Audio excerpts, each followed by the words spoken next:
Good evening, everyone, and welcome to another edition of Shaken Not Heard, a James Bond fan cast. It's the James Bond podcast that no one listens to, which is fine by us.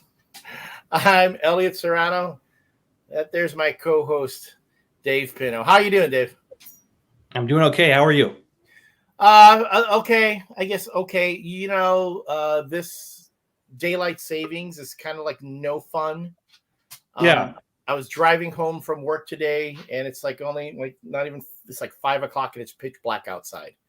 Yeah. Like, what happened? It seems to me someone failed. I think it bothers me more waking up and it's pitch black. That's more depressing to me.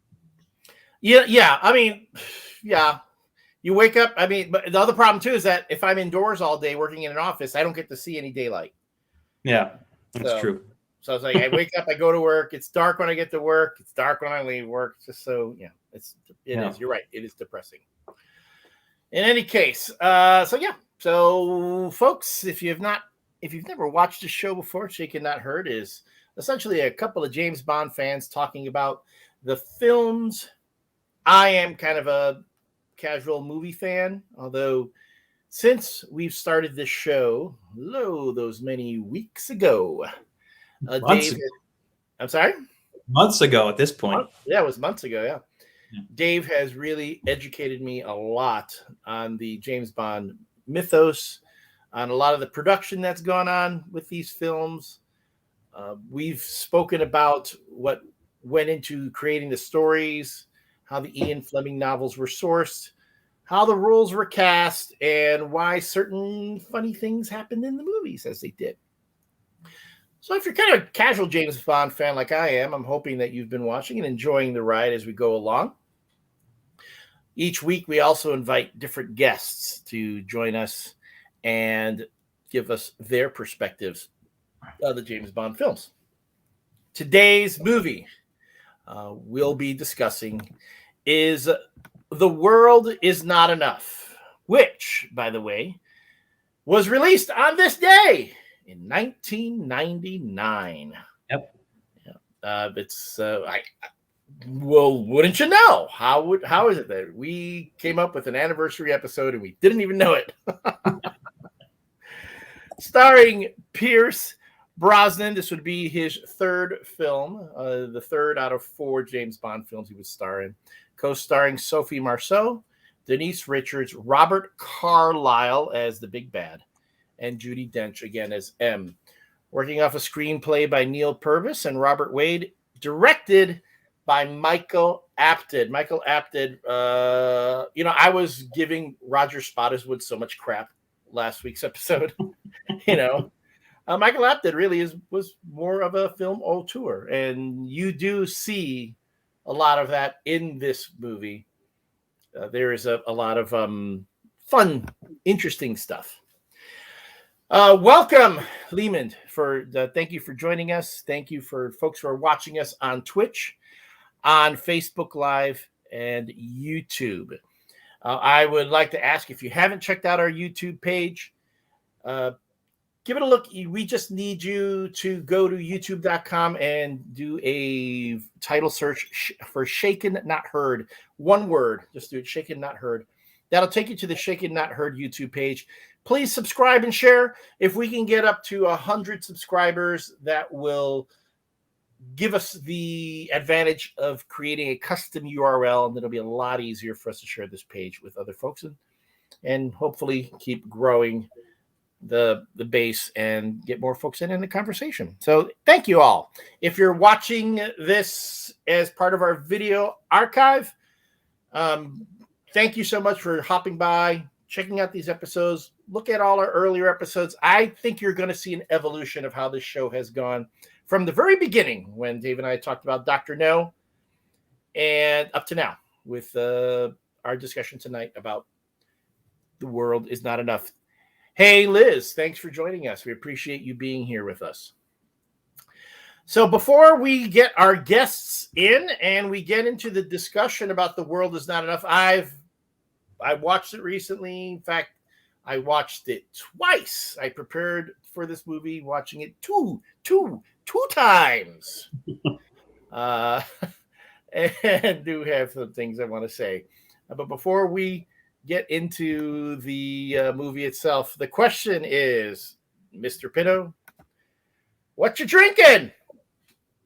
I am drinking a drink from the Shaken Book. It's called A Whisper of Love.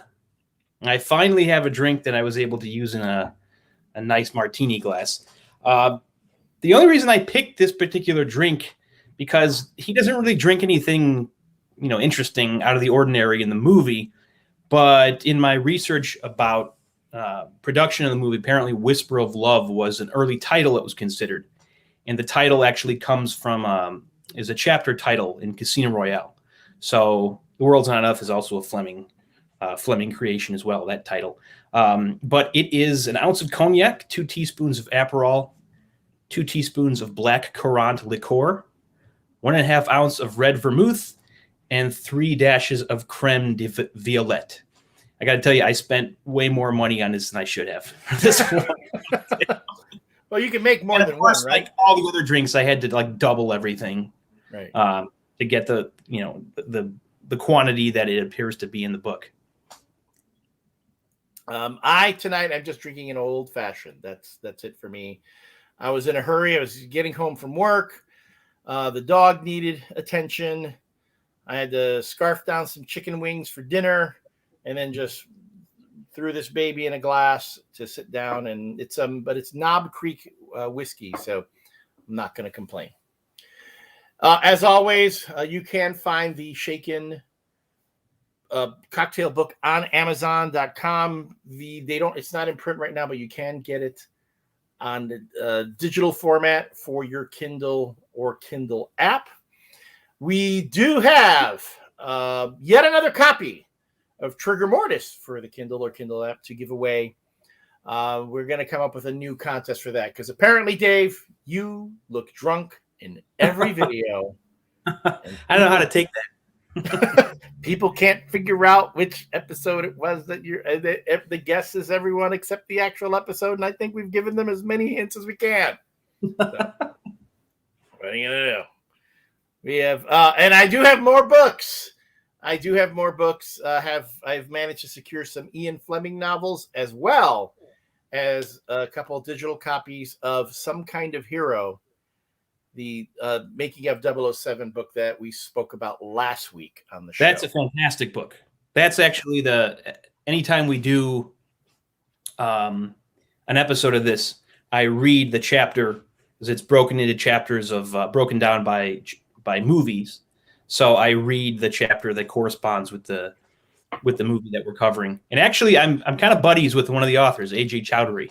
When my wife and I went to London for our honeymoon a few years ago, he was our Bond tour guide. He took us around all the sites of London and showed us where different spots were filmed. And it was really cool. And the book's fantastic. So it's like an essential read for any Bond fan. Cool. And then I recently picked up the James Bond Bedside Companion by Raymond Benson. Another cool one. I'm like, I need to start getting into some research myself too. You're doing all the work. I'm letting you do all the heavy lifting. So it doesn't need to be so much. All right. Let us bring our guests in now, since we're going to be getting into the movie talk. First off, a good friend of the show. He's been on several times before. He is a former sports writer, current veterinary doctor, and if you ask me, a hit with the ladies. So, of course, we need to have him on the Bond Talk. Welcome, Dr. 100 or Mark Premiato. Hey, Doc, how you doing? Guys. Good. It's good to be back. You lost the facial hair. What's up? I said you lost the facial hair since. Yeah. You usually only see me at work in my mask. Yeah, the facial hair's been gone for a couple of weeks now. Oh, okay. And since like right before Halloween, I think I just couldn't do it anymore. I was like, yeah, this has got to go. I've had it on here too long. The funny part too is I make a comment about, but before we came on air, Dr. Premiato and I were just having a little talk about the lady stuff, and he's got the little Ukrainian gals hitting on him, trying to pick him up. ask him out for drinks and stuff. Like, ooh. Who's that? We're not going to name names. All I'm going to say is, okay, if you follow our buddy here, okay, go to Twitter at Doc100. You have probably one of the more attractive Twitter followers, some followings on Twitter. When I look at all the profile pictures, I'm like, oh wow, look at that, So plus, you also know some sports writer folks, Maggie Hendricks, who I know you talk to all the time. She's a big Star Trek fan, and I've been wanting to talk to Maggie for a while. I think she thinks I'm annoying, so she doesn't interact with me. No, that's fine. I can make that happen. Maggie's great. No, Maggie is great. St. Patrick's Day dinner over at her and her husband's house. And not only do we have Dr. Primiano in today, he's back. He's bad, and I think he's got a haircut. Good evening. I got my fake Daniel Craig haircut for you guys. I was going to say, I don't remember. I was like, you showed up in the virtual green room, and I'm going, wait, is that Chris? What? It doesn't look like, huh? How have you been? Good. How are you guys? Good. I think we're good. Of course, we haven't seen each other in a bit. Real quick, before we jump into The World Is Not Enough, which is going to be the main topic of tonight. But we did have a show about No Time to Die. I don't know if you guys had any things that you wanted to throw out, any really strong opinions or observations. Like you thought it was the best Bond, you didn't care for it. Wait, Dr. B, have you seen it yet? I have not gotten to see it yet. All right. We got to be careful what we say then. All right. I'll say that it was a great movie, probably in the middle of Daniel Craig's tenure, I would say. The ending did not upset me like it upset some other people, and I look forward to renting it soon because it's available today in the U.S. to rent digitally. So, yes, yeah, it's their digital pay-per-view, and then I give it another month, 6 weeks, and then Amazon is just going to be streaming it for everybody. And there is currently a petition going on right now on one of the petition sites where they're trying to get 2,000 signatures lobbying to get Henry Cavill as the next Bond. And we have discussed that on this show in the past. The most interesting thing right now, not to poo-poo Henry Cavill as Bond, but I'm getting some vibes about the dude. He was Robb Stark in Game of Thrones. He's Icarus right now in the new Eternals movie. Try to remember that actor's name. Anyone? Richard Madden. Yeah, Richard Madden. Right. Richard, yeah. Yeah. He got asked on the red carpet for the Eternals Open about being Bond, and his PR guy said, "We're going beyond that." He wouldn't even talk about it. He wouldn't even answer it. So it's one of two things. Either A, he wanted to do it and he didn't get it and he's pissed about it, or there's been actual talk of him being Bond moving forward. So it's, I have this idea, again, when they want to squelch it that fast, it means they don't want to jinx it. They don't want to ruin anything. He doesn't want to go out and say anything that's going to screw him up. So it's just move on. You just want to move on. Yeah. I think the youngest looking Bond. Well, you would need, again, we've talked about this. You would need someone fairly young to be able to go through a series. And I got zero issues with it. It's just like one of those where it's like, like you put the picture of him up with like all the others, and it's like, wow, he's going to look a lot younger than the rest of them. Mm-hmm. Mm-hmm. I think he's like 35, 36. So right around the age I think Connery was, and maybe a little younger than Craig was when he started playing Bond. Just like as we've talked about with Sean Connery, it's just like he looked old forever, and then took like that. He aged in steps. It was like he looked the same for a decade, and then it's like, and now you look so much older. There's no linear progression of age that you get with the rest of them. It's just like, yep, you just Lego jumped up in age. It's like he had a bunch of kids. Yeah. and they just suck the life out of him. Anyway, welcome, Gail. Welcome, and also welcome to everyone who is watching on the live stream, and for folks who are watching this episode as part of the Shaken Not Heard archive. We appreciate you watching us. By all means, if you're watching us on Facebook Live, Twitch, or on the YouTube page, please give us a like, give us a share. If you're seeing us for the first time on our YouTube page, be so kind, hit that subscribe button. If we can get to 100 subscribers, we're close, very close at 100 subscribers. Considering that YouTube page has only been around for a couple weeks, the fact that it's almost to 100 subscribers, where we can get that custom URL. If you'd subscribe, that really would help us a lot. We'd appreciate it. All right. Pardon me. The world is not enough. I'm gonna say again, because I watched it twice. What happened was after last week's episode, I almost immediately watched The World Is Not Enough, and then I said, all right, let me watch it again, because it actually is one of the Bond, the Pierce Brosnan Bond films that I liked more. But I do have some issues with it. So not as many issues as let's say Tomorrow Never Dies. So anyway, let's go around the horn. What did you think about The World Is Not Enough on your most recent viewing in preparation for the show, Chris? Well, like fine wine, this movie gets better every time I watch it. It still remains my favorite Pierce Brosnan movie. I'm not saying it was his best, but it is my favorite. And the pre-title sequence, I think, is still the best in the series. It is action-packed and has me on the edge of my seat the entire time. The boat chase is a tad long, but otherwise, I really enjoyed it. Today I started watching it. I only got about an hour in, and then it was cutting a little close, so I had to do a kind of a fast forward through the rest. But I do have a page of notes this time, so I'm ready. Oh man, you two with your notepads.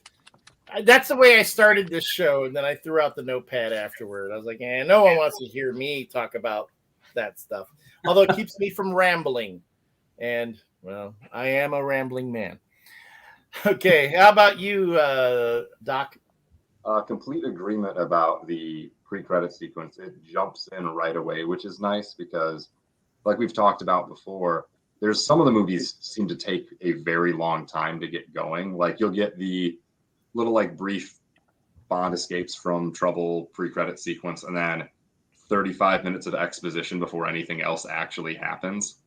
View to a Kill being a really good example of that, where you're like, make something happen, do something, and nothing does. But this, it's like, yeah, you get the jumping out the window, the boat chase with the adorable boat goes underwater and he fixes his tie underwater, which that would be so gross. The Thames is such a gross river.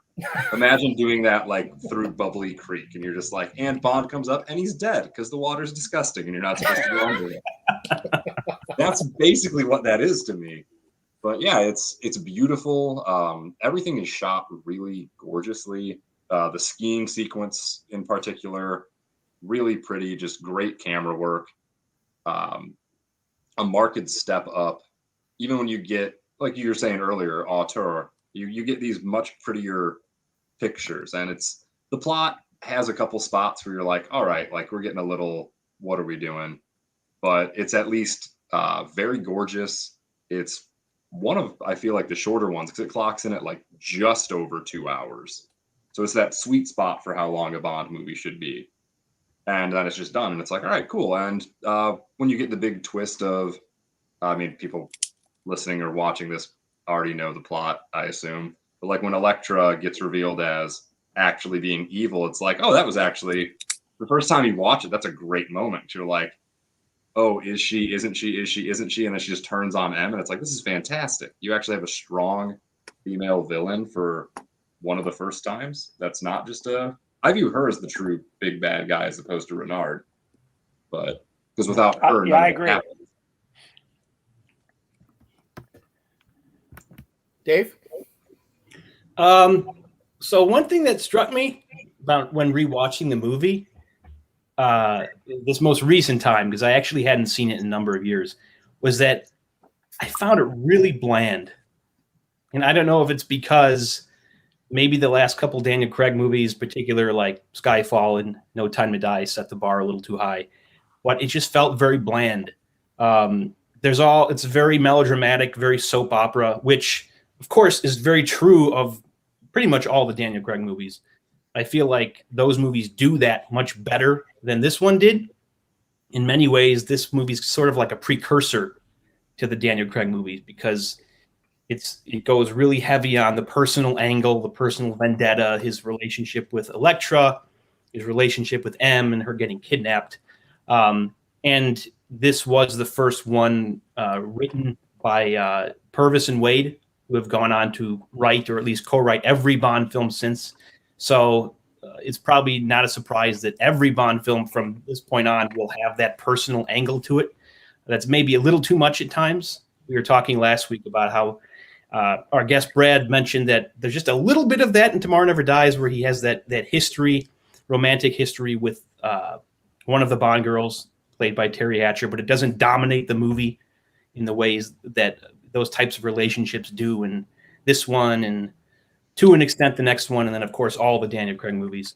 But I found it really bland, which is a shame because for the longest time this was actually one of my favorite Bond movies.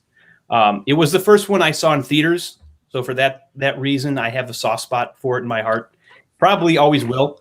But admittedly, when I saw that was also before I had really gotten into Bond and really come to appreciate like the Connery movies and the Moore movies. And I don't think I had even seen the Dalton movies yet. So to me, it was like, oh, this is great.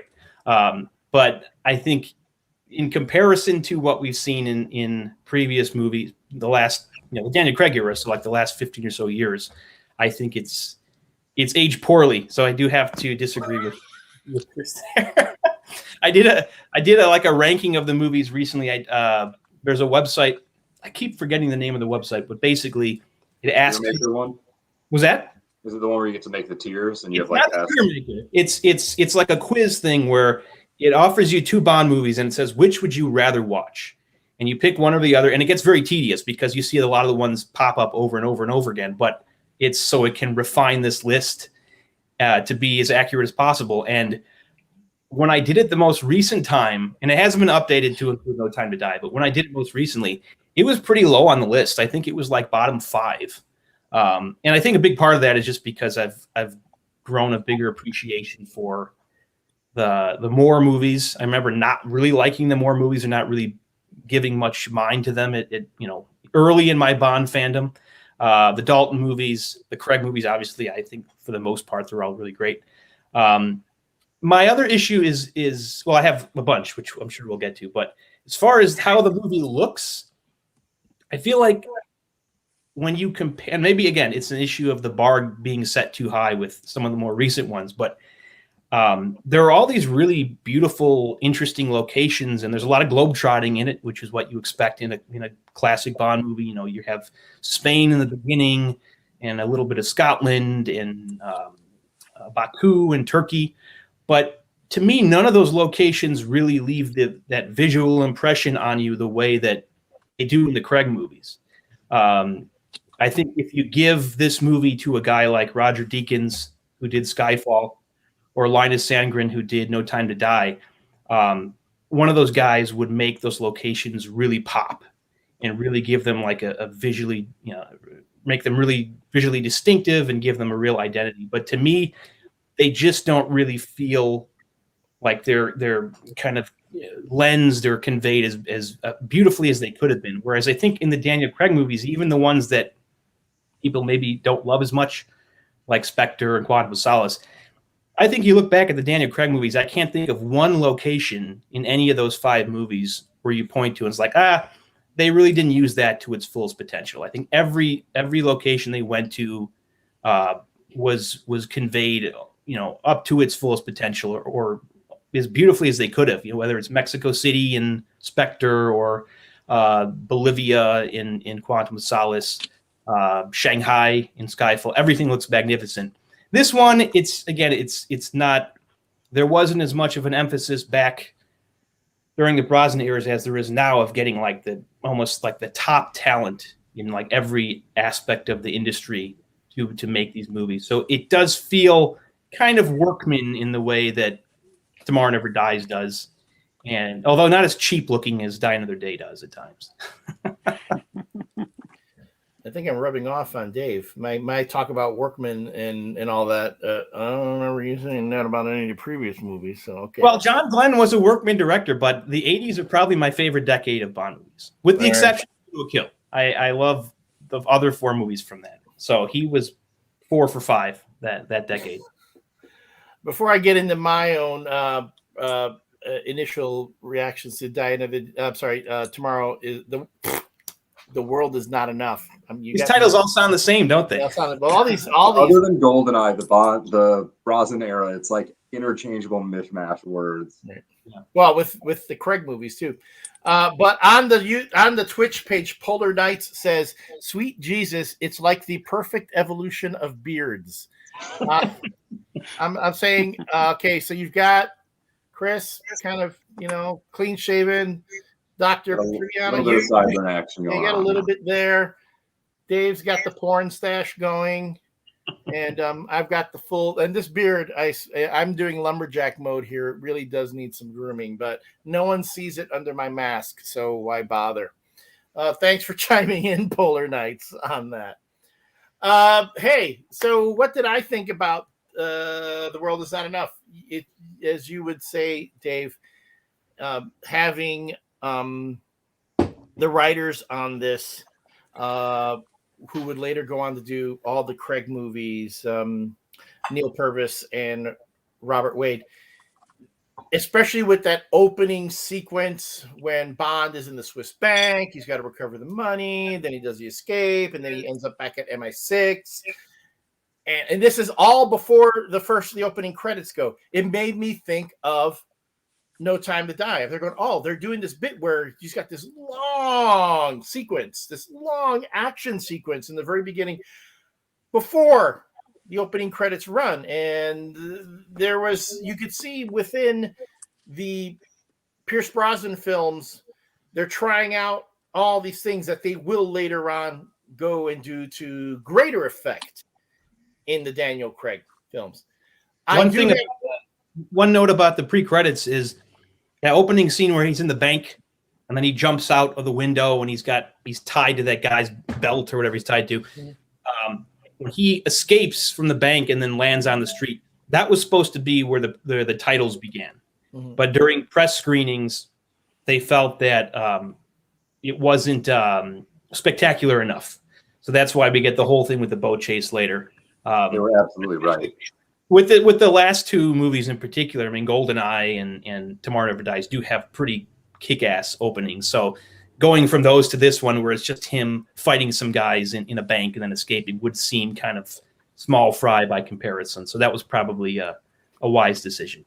And a little historical perspective. This was in 1999. In 98, 99, the Swiss bank, or the country of Switzerland, was under a lot of political pressure to release funds that they said were ill-gotten gains from the Holocaust. There was like all this money, all these treasures, all these things that really belonged to people who were victims of the Holocaust that former Nazis and members of the Nazi regime were keeping in Swiss banks.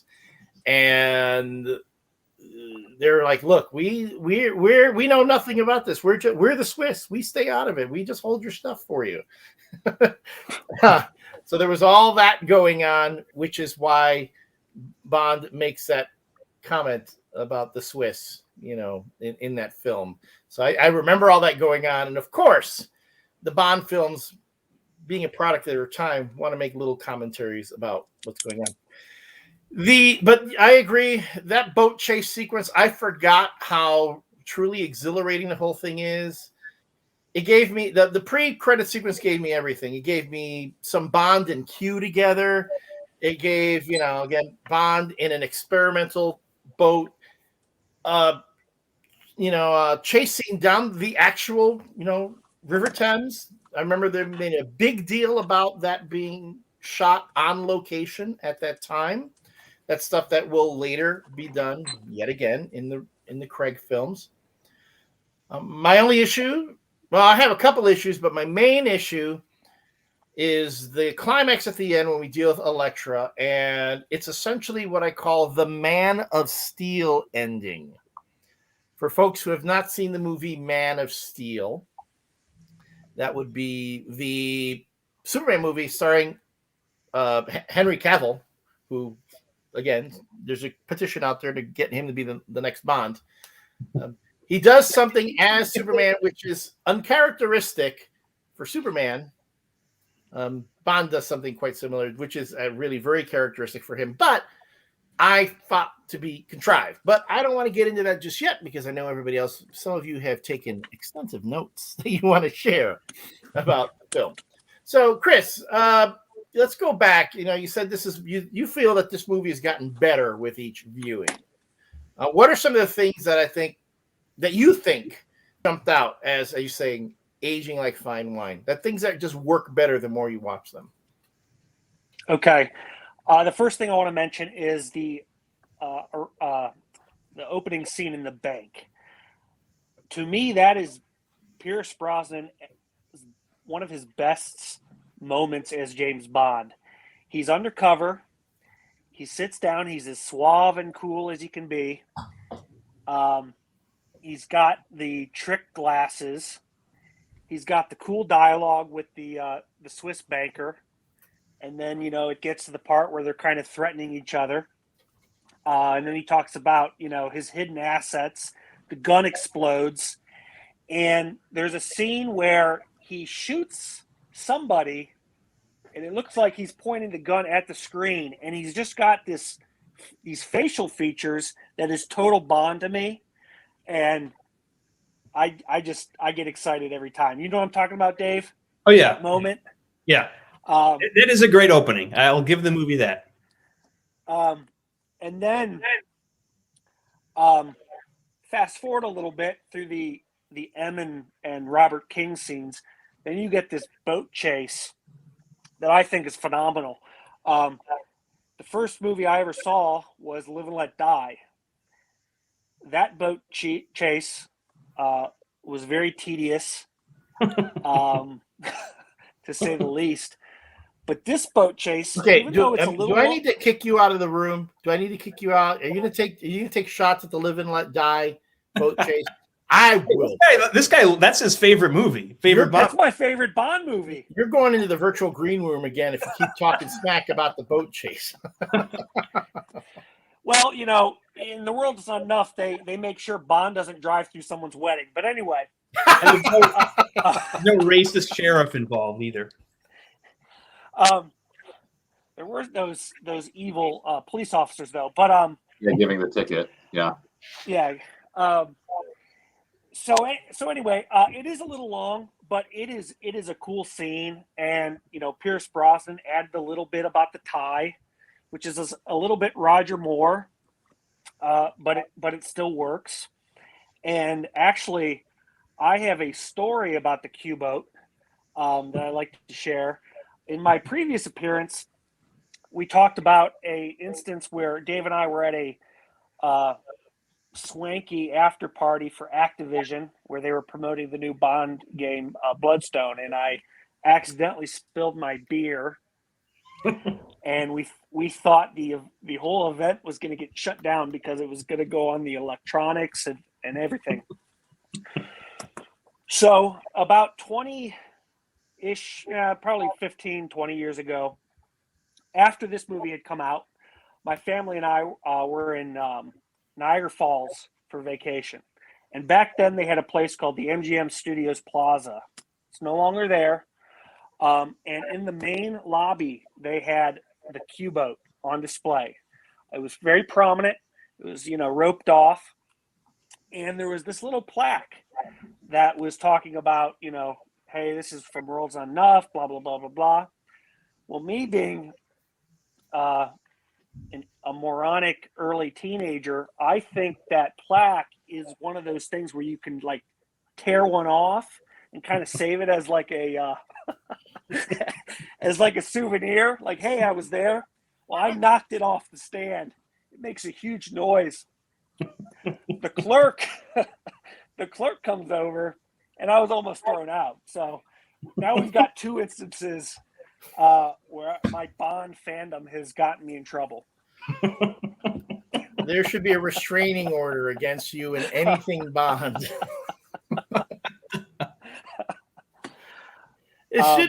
Sorry, real quick before I forget, it should be noted that boat chase involved a gorgeous Italian actress, Maria Grazia Coccinata, who, if you go to the Shaken Not Heard Instagram page, I posted a picture of her. I'm trying to call it up, but my laptop won't let me.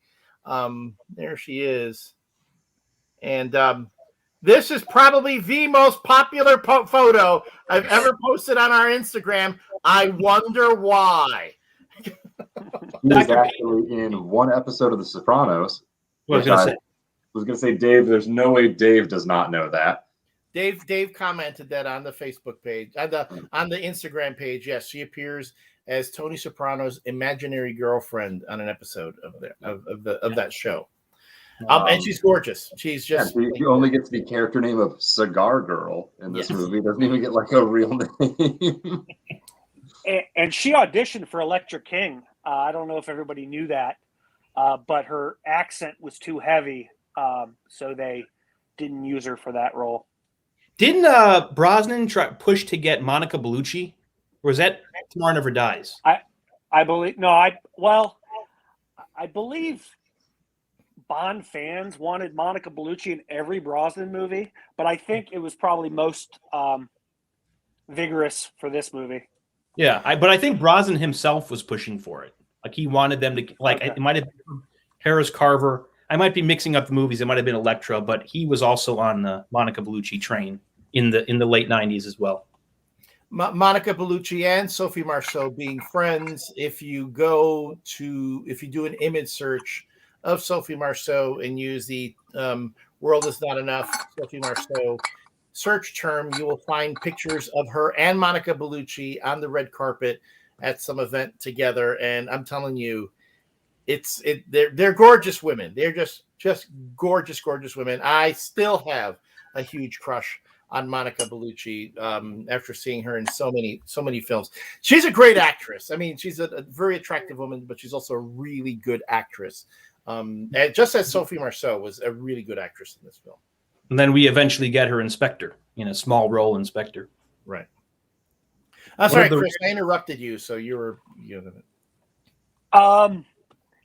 I forget where I was on my extensive notes. Well, you were trashing Bond exhibits. Okay, you're going around, you're finding, props from the Bond movies. You're arriving drunk, spilling beer on electronics. You're ripping, plaques off of walls and acting like, I don't know, I couldn't take this home with me. Well, while staying in the pre-title sequence, you mentioned how you like to kind of take historical events from the time and kind of plug it in with James Bond. Lately, I have been watching the American Crime Story Impeachment on FX, which is about the Clinton impeachment and affair. And when By Bond the way, brings Clinton, greatest president ever, just so you all know, greatest president ever. I'm partial to Jimmy Carter, but no, Jimmy Carter was great, but President Clinton, for all his faults, was our great. I'm not going to turn this into a political thing, but I'm just saying that to rile anybody who's going to talk about other presidents. So, greatest president ever. Go on. So Bond gives Moneypenny the cigar. Yes, and she says she knows exactly where to place it, throws it in the round trash can. If that is not a Monica Lewinsky reference, I don't know what else is. Oh, yeah. And this was only a year after the impeachment, so the timing makes sense. Another thing, and I don't want to jump too far ahead, but talking about auditioning and casting the Bond girls, I read today that they were looking at Tiffany Amber Thiessen for Christmas Jones, and I couldn't believe that. I think if that had happened, not only would this movie be extremely dated, even at the time it came out, but I don't know if I could take it seriously at that point. Okay, so you're saying that Denise Richards doesn't. That Denise Richards carries so much of the weight of this movie. Well, she had a little more gravitas shoulders than Tiffany Amber Thiessen. Can we agree on that? Looking at Tim, I'm jumping in real quick and looking at Tiffany Amber Thiessen. Of course, everyone's going to remember her for Saved by the Bell. I'm trying to remember what was Denise Richards, where we discovered her besides the T-Rex. I'm sorry? Her first movie was Tammy and the T-Rex, starring her and Paul Walker. No, but she was in a movie where she made out in a pool with another woman, right? Wild Thing. That was her big breakthrough. Yeah. That was before this movie or after? Yes. I think it was before. It was like 96. I believe it was a couple years before. Okay. And then she would do a Starship Troopers, which was actually no, she did Starship Troopers before she did The World Is Not Enough. Yeah. And Starship Troopers is kind of a good movie.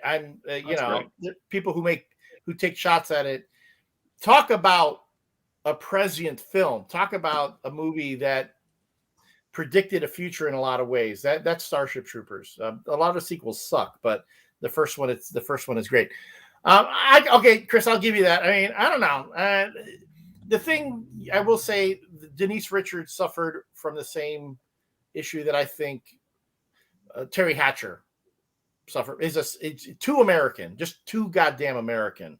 Not exotic enough for me. I mean, the Bond films always find these wonderful, gorgeous European actresses, British actresses, these women who, like, unless you're an indie film fan, you've never seen these gals before in an American film. So you're like, oh, where did she come from? And on top of that, they're really good actors. Yeah. Well, you feel the same way about Tanya Roberts and Carrie Lowell? Yeah, no, I'm telling you, I talked about, we said that about Tanya Roberts. I'm telling you, she was in The Notebook. Yeah. I mean, yeah, thank you, Dave. I mean, to me, Tanya Roberts will always be the member of Charlie's Angels that helped get the show get canceled. Anyway. I have an unpopular opinion. Uh-oh. You go. I was going to say, my unpopular opinion, I don't find Denise Richards as terrible as most Bond fans seem to. It was okay. She definitely has some lines in her first scene or two that are very wooden. You can tell, okay, she's not the greatest actress in the world, but I don't find her noticeably worse than like Tanya Roberts or Halle Berry in Die Another Day. I know some people have suggested maybe it would have been better if they had swapped her with Serena Scott Thomas, who plays Dr. Molly Warmflash, who's a little bit better actress. I also was reading that when the script was written, they had Tandy Newton in mind, which also would have been good.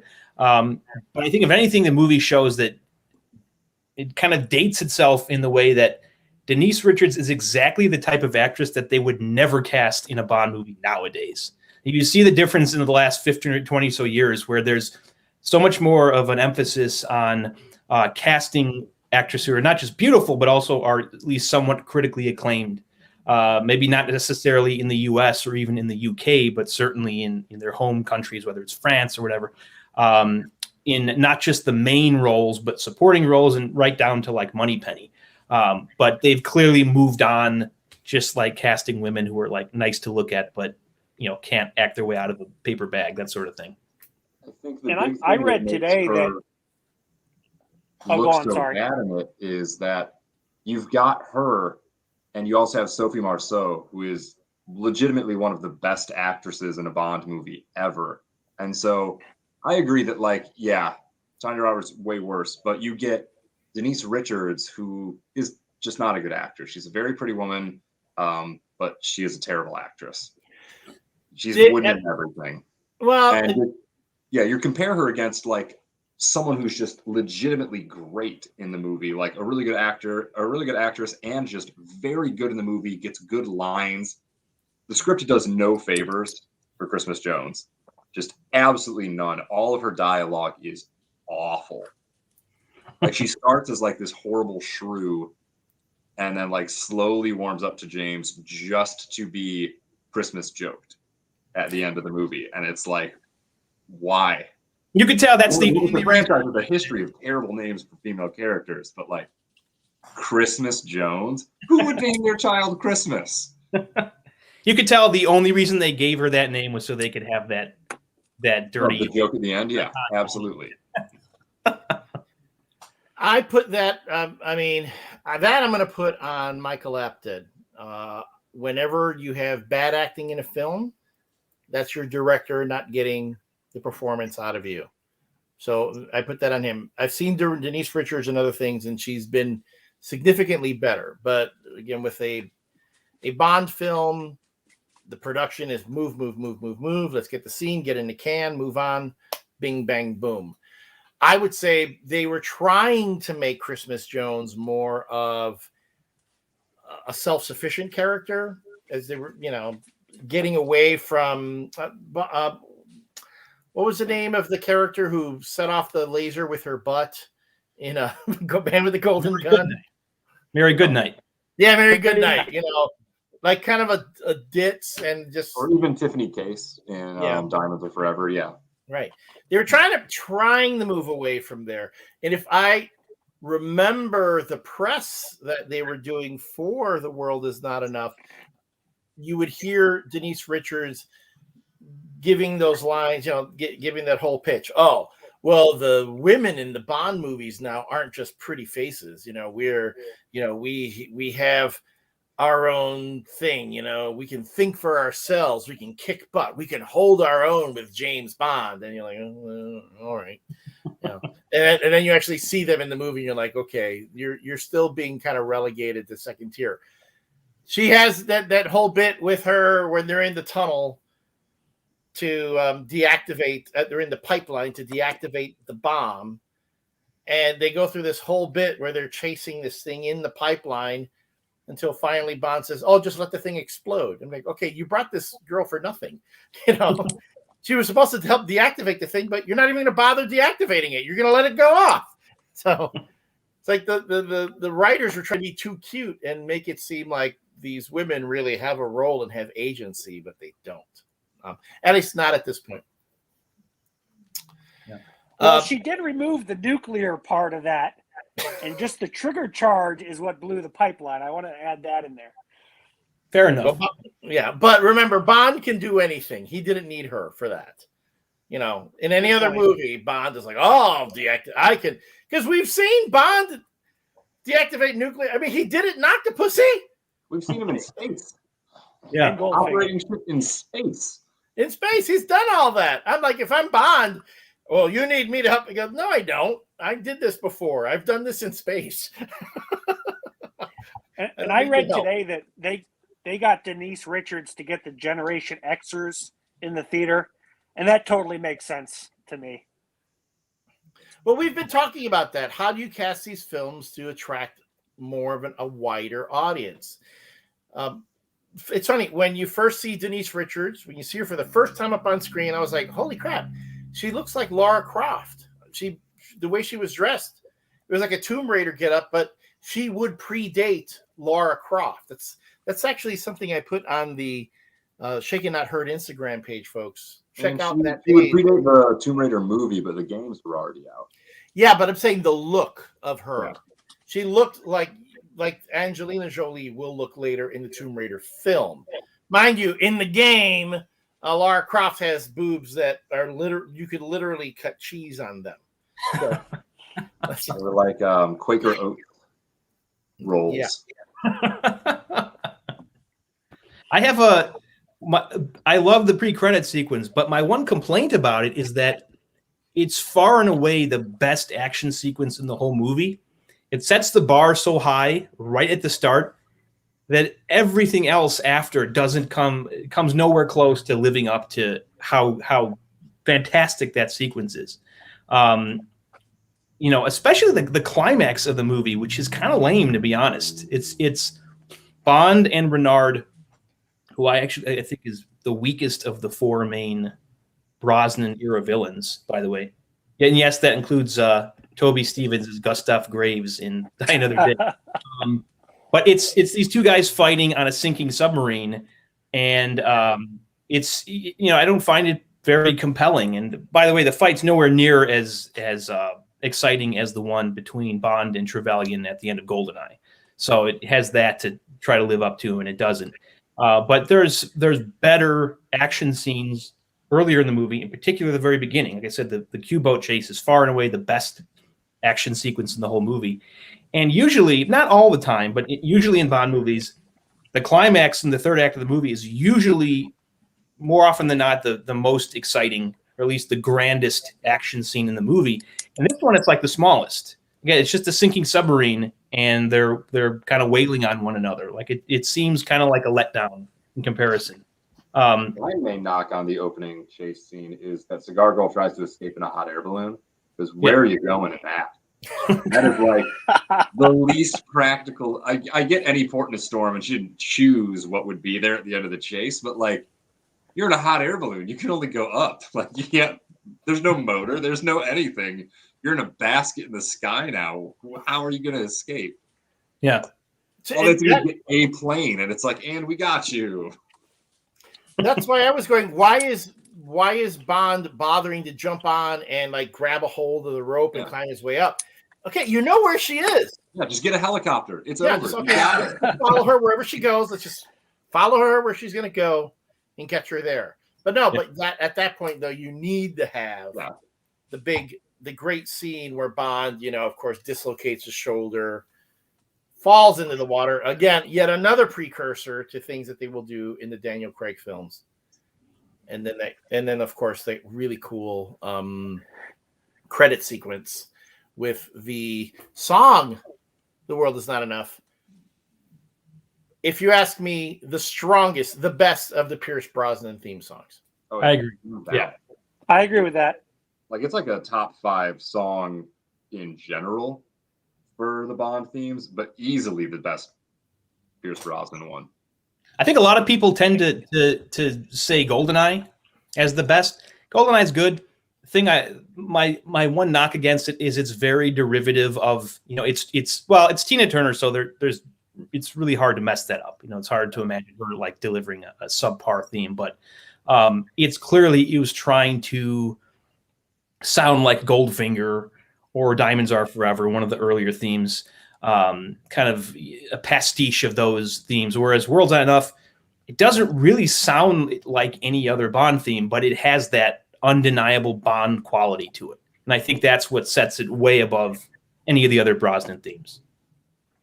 There's something to be said when you go to see a Bond film in the theater with the great sound. It's not just the splody and the car screeching and the jets flying, but it's that opening theme. When you hear that, the first strings and it all goes on, you need something that really immerses you into the world of Bond. And you're right. And Shirley Manson's vocals, she's just great. She's just I mean, I know you don't really have repeats on it, but I would love to hear her do another Bond song. Not necessarily with Garbage, but just have her do the vocals, which would be something. Twist from like. Do you guys remember the music video for that? Yeah, with the robot. Yeah, that was cool. That was awesome. That might be one of the best Bond music videos. It certainly kills the floating camera from A View to a Kill. If you remember that. You were gonna say, Doc? It's one of those where it's such a nice change up from other Garbage songs where it's very like it's got a kind of like 1950s, 1960s vibe to it. Where it's like Dave was saying, it's not as much of a very obvious, like the first time you hear Goldeneye, if you've heard Goldfinger's theme, you're like, yeah, I know exactly where you're going with this. And it feels like it, but not as overtly over the top. Yes, you were going for this, which I think worked for Goldeneye because it was that the longest stretch between new Bond movies? Yeah. And so, all right, like, hey guys, remember all the hits? Like, we're bringing them back. But yeah, it's, you know, I've been walking around singing this song since Elliot asked me at work when I was going to be on again, and he's like, "Well, we're doing The World Is Not Enough," and I was like, "Yeah, man." That string melody is like an absolute earworm. It just gets stuck in your head. I remember when I first saw the movie and when I was like really getting into Bond, I would like hum the melody around my house, and my older brother thought I was humming Careless Whisper. I was like, why are you humming Careless Whisper? I was like, that's not what I'm humming. Also, Careless Whisper is a great song. That's true, yeah. So if I was humming that, he shouldn't have had a problem with it. I will say that when you hear the song incorporated into the score, that's one of the things that I've learned to really appreciate now with the Bond films, is them taking the theme song, incorporating it into the score, which is, I would say, wholly unique to this franchise. You don't have other franchises doing that. Yeah. I don't know. The Mission Impossible movies don't do that. Jason Bourne movies don't have opening theme songs. That's truly a Bond thing. Yeah. One of my favorite movies does that very well, and I think I might have talked about it, The Long Goodbye with Elliot Gould, where there's only one song in the entire movie, but they just repurpose it in different ways throughout the movie. So at one point he's in Mexico and you hear a mariachi band playing it. He's in a grocery store and you hear a Muzak version of it overhead. There's a lounge singer practicing to get more people into the bar, and it's just the same song, slightly repurposed every time. So what? God is trying to get Elliot Gould to commit suicide, torturing him with the song over and over again. It's a great song every single time. Like that thing you do. Oh no! Or like Mariah Carey's "All I Want for Christmas," because that's essentially what people are going to be dealing with for the next 2 months. Some of the positives that I got from this particular film, again, you could tell that Pierce Brosnan really likes the role and he owns the role of Bond. And in this one, he is getting darker and Bond is getting a tad more vicious. When he encounters Robert Carlyle's bad guy for the first time in the mines, where they're, pulling up all the deactivated warheads and so on. And he sees him. He's like, here you are. I'm killing you right here. Just going to pop a cap in your ass right now, right here. And then the movie's going to end right here. We're talking 20 minutes in. We're going to resolve this shit right now. I don't care what's going on around me. I don't care if I wasn't given sanction to execute you. We're doing this. And then it takes Christmas Jones kind of bumbling up and screwing all that up to keep the movie going. You're not the 63-year-old Russian professor. One thing about the Brosnan movies, and this one is probably the one that's guiltiest of it, I don't think any of the Bond actors embellished saying the line, the Bond, James Bond, as much as Brosnan. Like, when he says it I think he says it twice in this one. When he says it in Goldeneye, for the first time, I think the music literally drops out. So it's like this close-up of him, he says it. Similar one in Tomorrow Never Dies. You could tell that he had been practicing it in his mirror for like 8 years when he was originally supposed to get the role in the late 80s. And he's just like, I'm going to make the most of this. And it's probably his most memorable in this one when he's on the little lift and he says Bond, and then he gets to the top and he says James Bond. Can I tell you something, Dave? If I ever play James Bond, I don't care if it's in a freaking television commercial.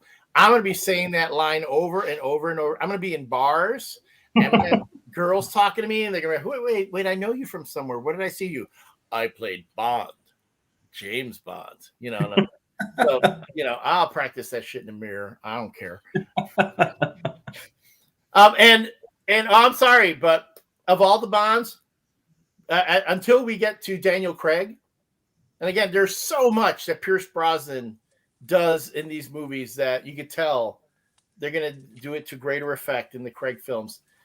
I gotta say, Brosnan's got the run down where he's like, you can tell that's no stunt double. You can tell that's him going, woo, bullets behind him, squibs going off, a helicopter with saw blades to cut shit in half, flying behind him. That was one of the ridiculous scenes, but I could tell, again, you want to have some fun with a Bond action sequence. And unfortunately, another car that doesn't really get to do anything.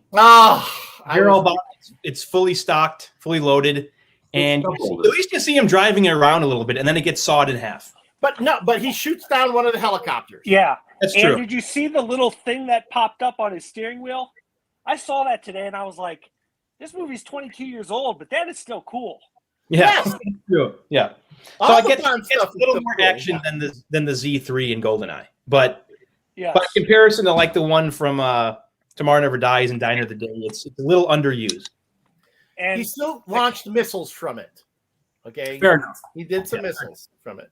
And the caviar factory sequence is my favorite action sequence after the pre-title sequence, and I'm a big fan of the Zukovsky caviar logo.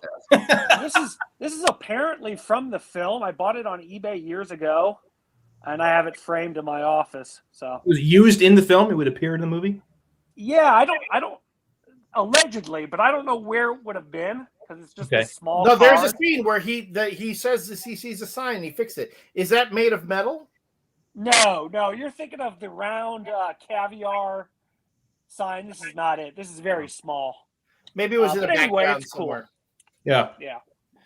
That's a great thing. You can get a lot of screen used props because there's so much of that stuff, and after a while it doesn't go into a museum or anything. They just put it up for auction, and I've got some memorabilia that same way too. Oh, very cool. I'm jealous of you. You've got a prop from World Is Not Enough. The bit though, back to Pierce Brosnan's performance being really quite lethal, quite vicious, because he keeps going between the two. Him willing to execute, the bad in the very beginning, and then you get to the end where he confronts Elektra, who wants to give the go-ahead signal for Robert Carlyle's character. I keep forgetting the bad's name. This is I will say this: the problem, if there's any problem with The World Is Not Enough, is that I remember the name of the actor who played the big bad, not so much the name of the big bad. It's Renard. See, that doesn't stick out for me. It doesn't. Renard doesn't. It works for me because the French trickster fox from old stories, but. Well, I have that same problem with Le Chiffre from Goldeneye, because it's Mads Mikkelsen, and it's always Mads. I always think of him as Mads Mikkelsen. I don't think of him as Le Chiffre. I'm sorry, Drago, the villain from Casino Royale. Moonraker. Oh, Drax. Yeah. Best name. That one's the best name. Outside of Blofeld. Those are the two best names right there. And those are both Fleming names. Come up with great names. Okay. Yeah. Scaramanga is pretty good. Scaramanga sticks. Scaramanga does sound very. Scaramanga sounds very Tony Soprano to me. Well, because he was a mobster, but just because it ends in a vowel doesn't make him Italian, Elliot. And just because it ends with a ski doesn't make him Polish. But that's when that sort of thing happens. Nick Nack pronounces Scaramanga the best. When I say that word, I try to emulate Hervé Villechaize. How did you say it? Scaramanga. It's a little more French, and I can't emulate it, but go home and check out The Man with the Golden Gun. Yeah. Well, Hervé Villechaize will remain as one of my all-time favorite Bond henchmen. It's just the best, and it's a shame that they never brought him back. It's a shame that they never brought Nick Nack back, considering he does survive, like they brought back Jaws. So I don't see. Well, again, my James Bond pitch for the James Bond comic is having all those sidekicks come back, like a rogues gallery, like Batman has his rogues gallery. It's James Bond's rogues gallery, and all of them get together and or just write a story where they're all sitting around a table one day having drinks. Talking about how that son of a bitch Bond. They almost had him. almost got him. Batman. Yeah. Batman the animated series. Yeah. Yep. My thing that bothered me the most about Renard, and it has bothered me since the first time I saw this back in junior high and continues to annoy me, his bullet thing doesn't make any sense. And I know it's a movie, but it drives me insane. When you get the intro to his powers and he's at that temple where there's like the eternal flames and he picks up the like molten hot rock and it doesn't bother him and he pushes it into the henchman that let him down and it burns his hand. Okay, I get he can't feel pain. You are still burning your hand. You're not impervious to fire. You just don't feel it. Your hand is now useless. And that doesn't come up again. Like, I love that they keep bringing up Bond's shoulder is hurt. Because as someone who has had to have shoulder surgery, yeah, your shoulder is garbage for forever because of it. And it's like, great, this is wonderful. It built the stakes. It keeps going. But you have him holding multiple times a burning hot rock. And it's like, yep, my hands are perfect. Doesn't matter. It's like, no. It's like, oh, I can't smell anything. I can't taste anything. I can't feel pain. Somehow my skin is undamageable. It's like, this is ridiculous. This is not how it works. And it just bothers me so much. No, you're right. And the other thing, too, is he can't get sexually aroused because he has no, it's all gone. All sensations are gone. So I'm like, how do you know when you got to poop? If you can't feel anything, like they should have had a scene where he's like giving a speech, and then someone goes, "What's that smell?" And Renard goes, "Oh, I pooped myself. I didn't know." It's very oddly selective, of like, oh well, yeah, you can't feel anything, but it's like you said, you're going to have all these other stimuli that no longer exist, and it's even for a Bond movie, it's a lot of asking you to not think about it for longer than it's on the screen. Well, see, I'm not a doctor, so the explanation as to how his powers work, I buy completely. So I just wanted to mention that. It's really it's the hot rock scene that kills it for me.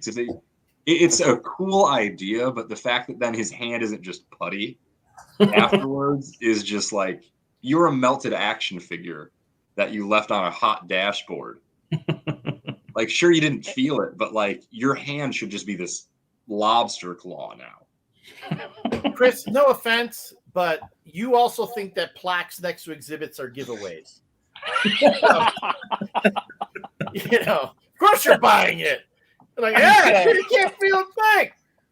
Of course he's impervious to pain. Why would you boat right by the river if they don't want me to drive? By the way, I saw that plaque over there. Doesn't everyone get one of those?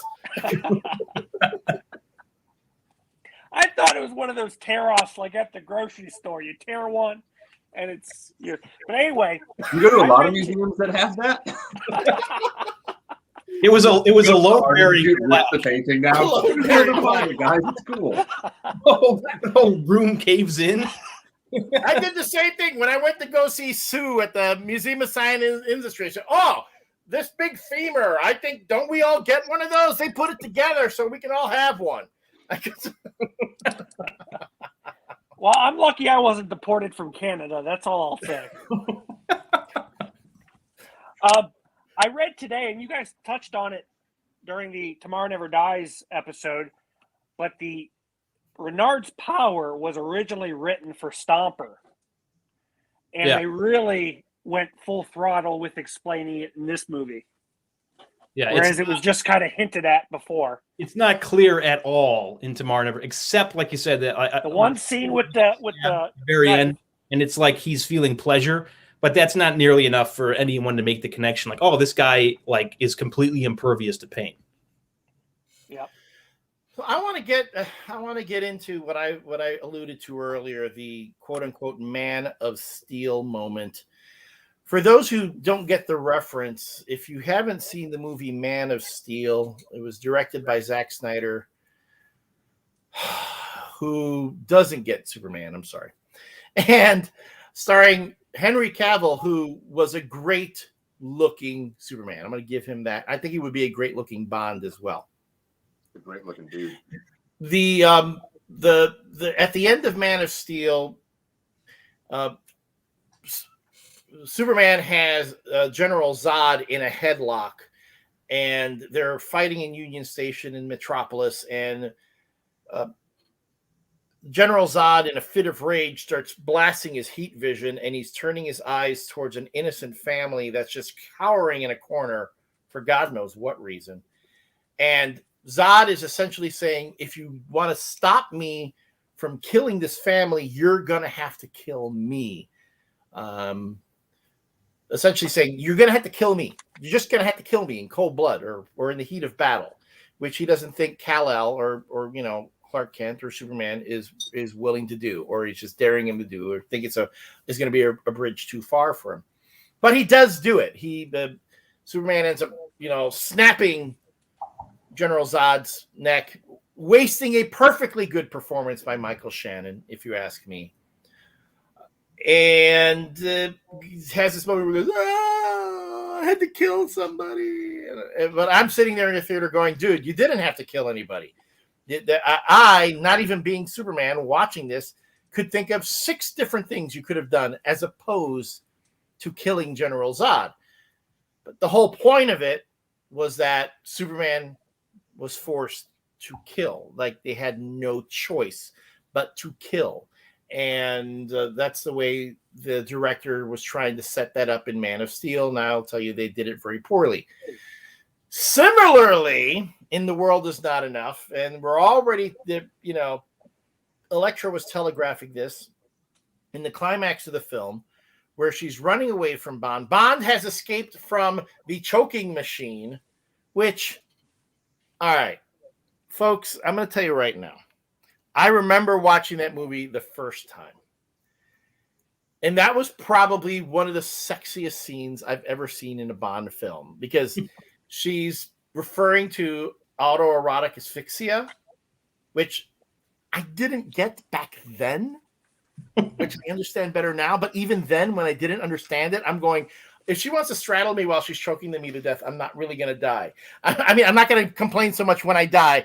I didn't mind when Zania Onatop was ready to crush me, between her legs. So anyway, so he escapes from the machine, and as Elektra is running up the stairs, she goes, you can't kill me. You wouldn't kill me, James, not in cold blood. And to which point I was going, bitch, you don't know James Bond. He will, and he can, and he will. Which he does at the very end when he gives her the radio to tell Bernard, call off the plot. He hands her the radio. He's pointing a gun at her, and he's ready for, if she doesn't say call off the plot, I'm gonna kill you. And what does she obviously do? She says, do it. And he, boom, point blank, shoots her dead. I said this then, and I say it now. Why didn't he just clock her? Why didn't he just hit her with the pistol? Did he have to kill her? Yes, I know he's James Bond. Yes, I know where they were setting up that whole situation that he wouldn't be able to kill her because he cared for her, he loved her, blah, blah, blah, blah, and yet he does.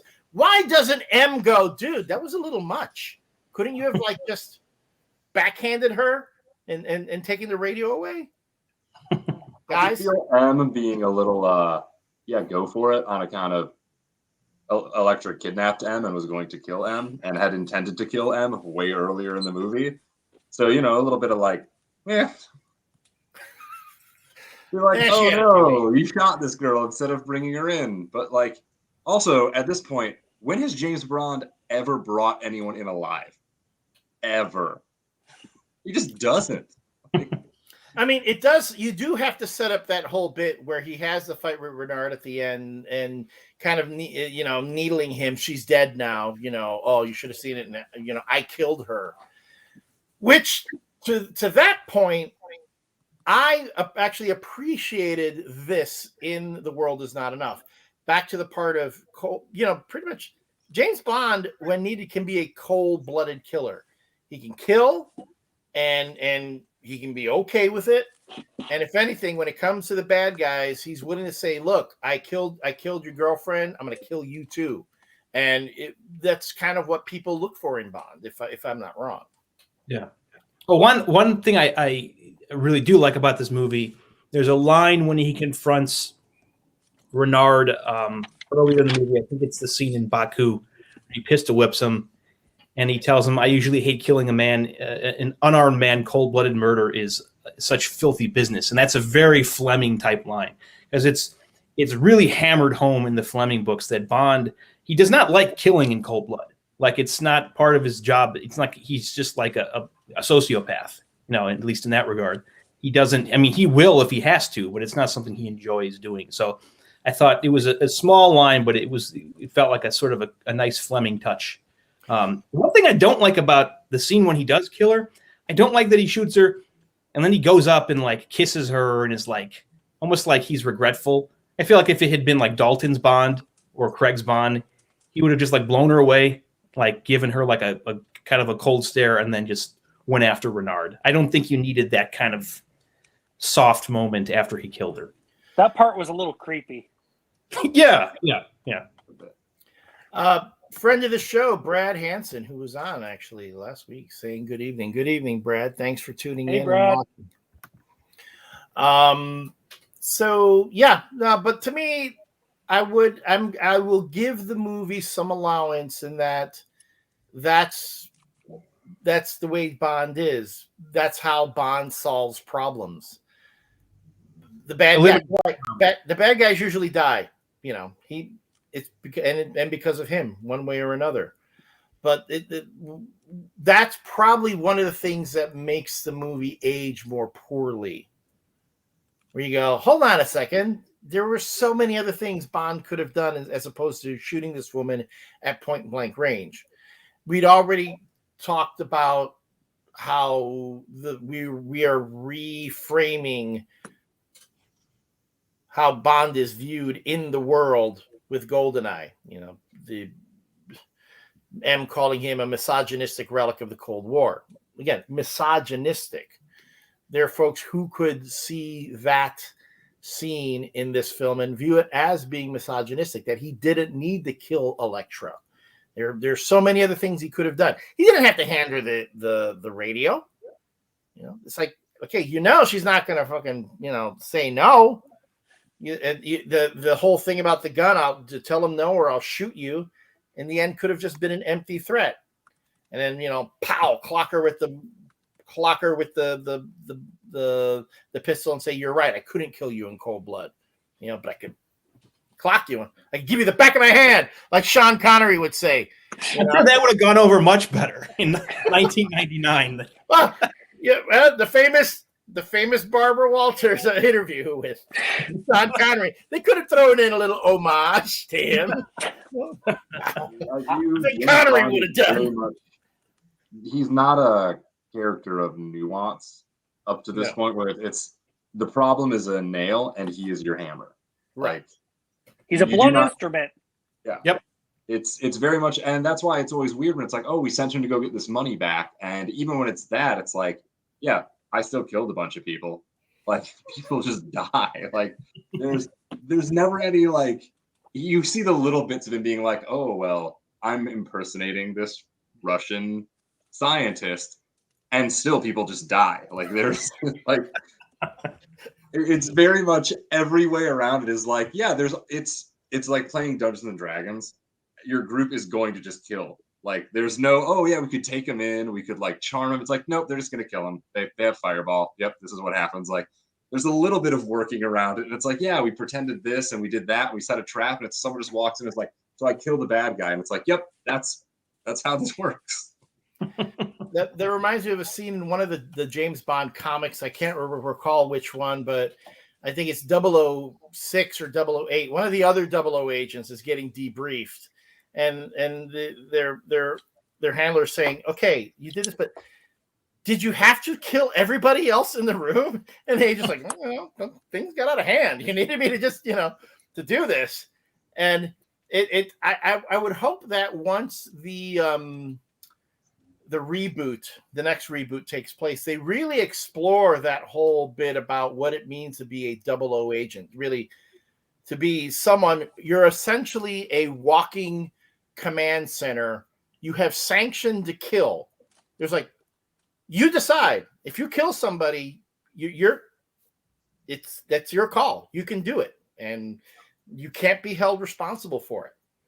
And these days, with warfare and technology being what it is, and the way people even view law enforcement and government, that would be something interesting to explore going forward.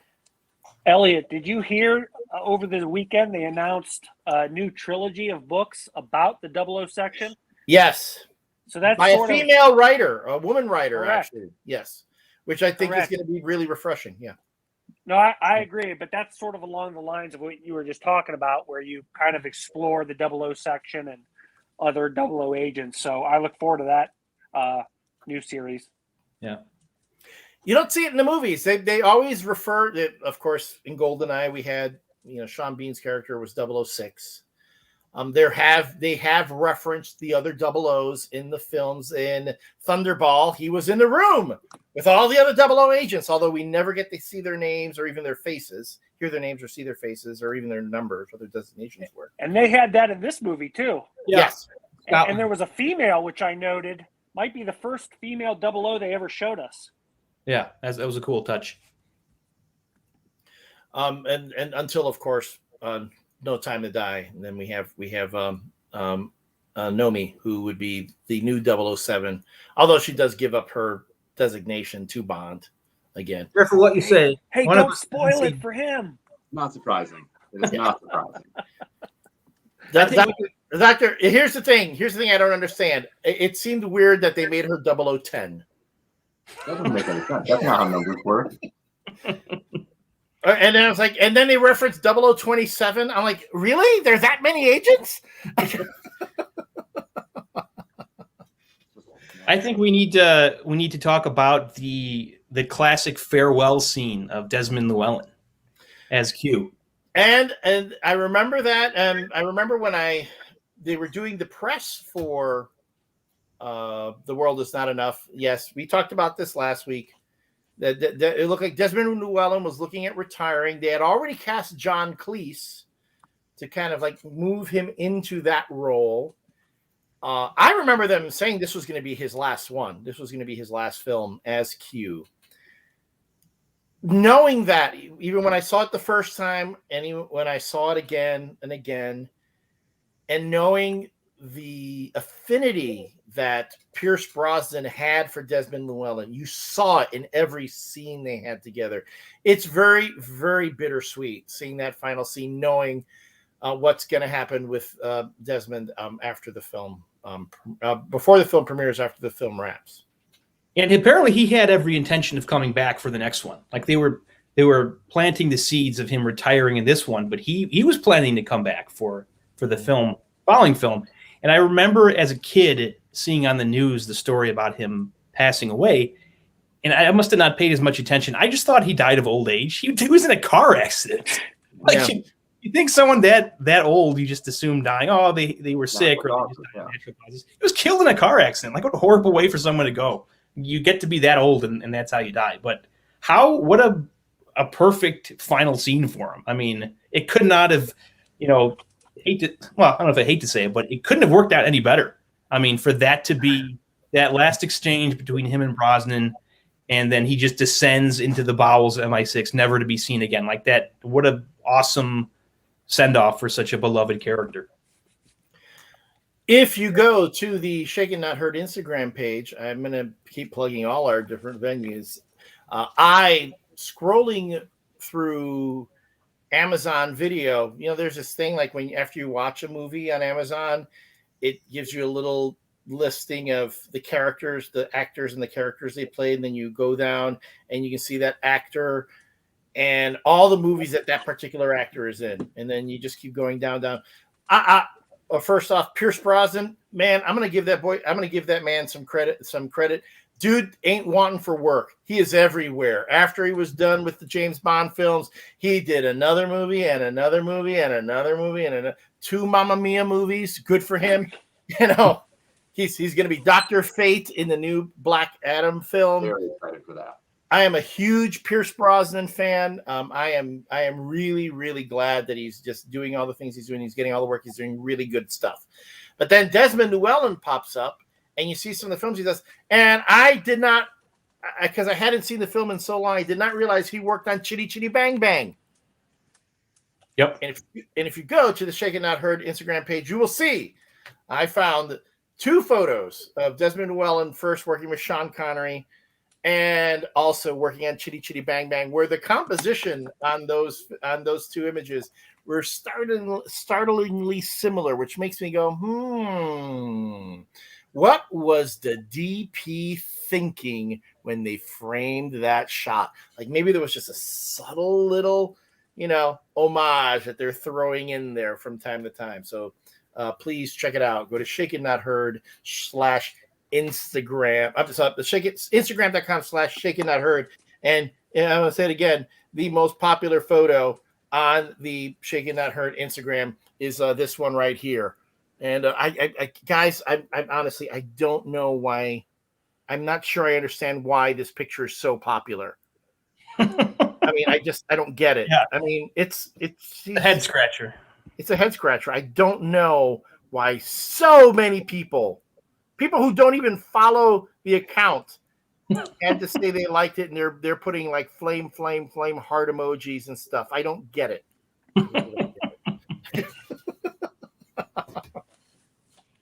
With Pierce Brosnan and not hurting for work, I actually have a future episode for you guys in the vein of how you did The Rock as Sean Connery's true final Bond movie, spiritually at least. The Matador would be Pierce Brosnan's. That one was, but mind you, yes, I would go with that. Although, mind you, he did do the Thomas Crown Affair too, which was also really good. Matador's after Thomas Crown Affair, though. Is it? Yeah. I think Thomas Crown Affair is when he is still actually Bond. I think it was the same year.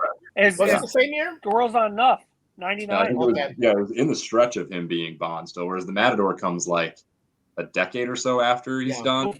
And you can tell he's noticeably older, but not like a senior citizen by any means.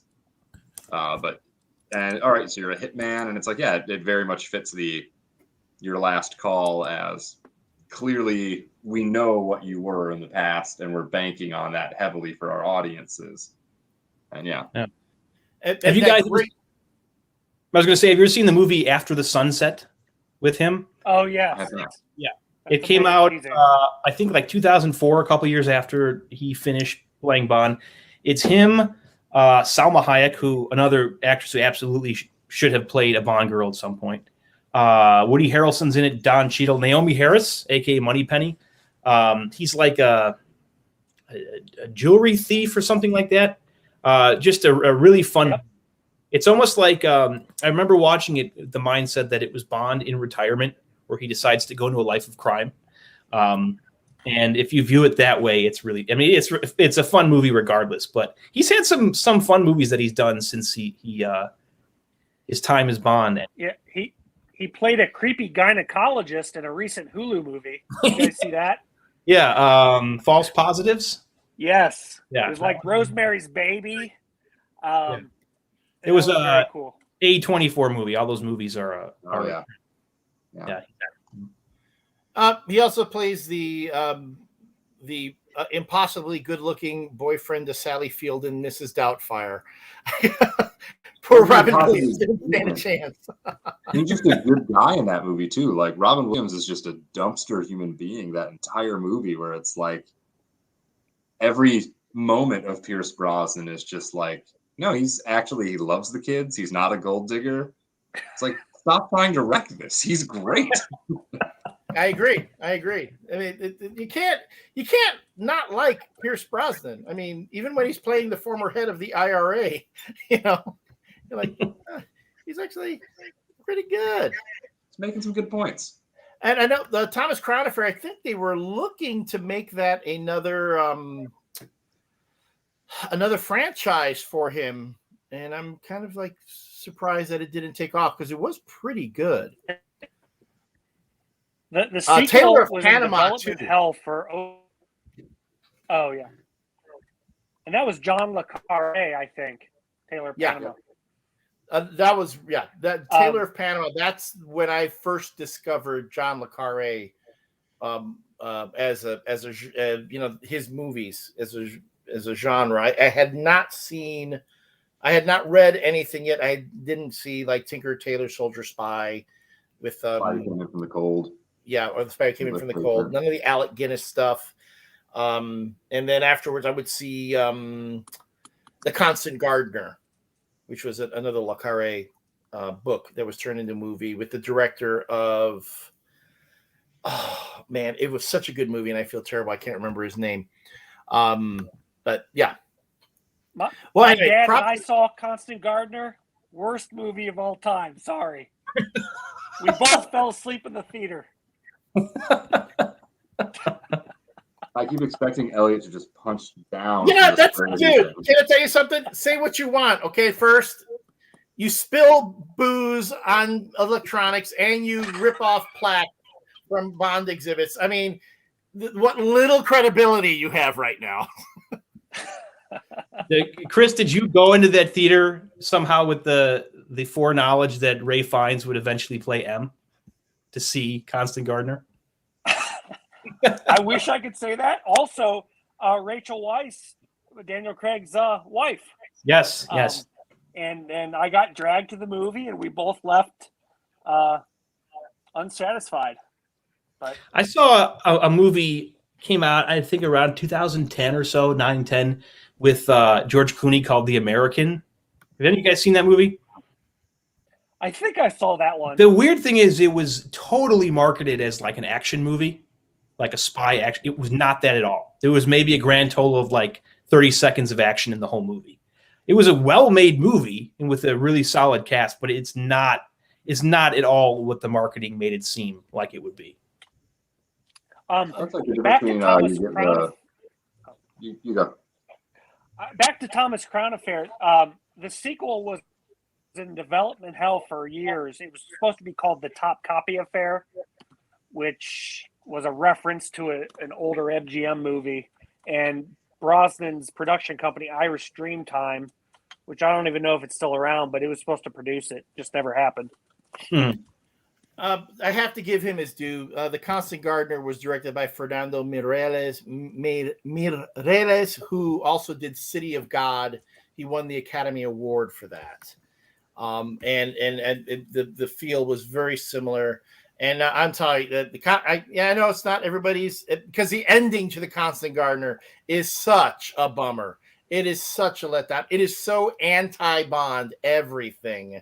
But it broke my heart. It shattered my heart into a million pieces, and it gave me so much to think about when I left. And then I went. Story is like almost every one of those ends on such a goddamn bummer. And I've got I think 8 or 9 of the books on my shelf, and I'm looking. It's like sad ending, sad ending, sad ending. It's like, why do I keep reading these?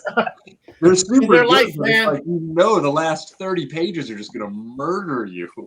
Because life is a John le Carré book, my friend. And I'm telling you, I walked out of The Constant Gardener and I got drunk, and then I went to a stereo store and I spilled beer all over the subwoofers there. And then I went over to a museum. I went to the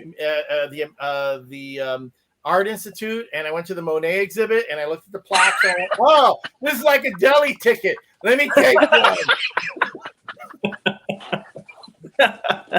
Touche. I'm gonna keep hitting you with it. I am gonna ride that joke until it dies, like the horse in True Grit.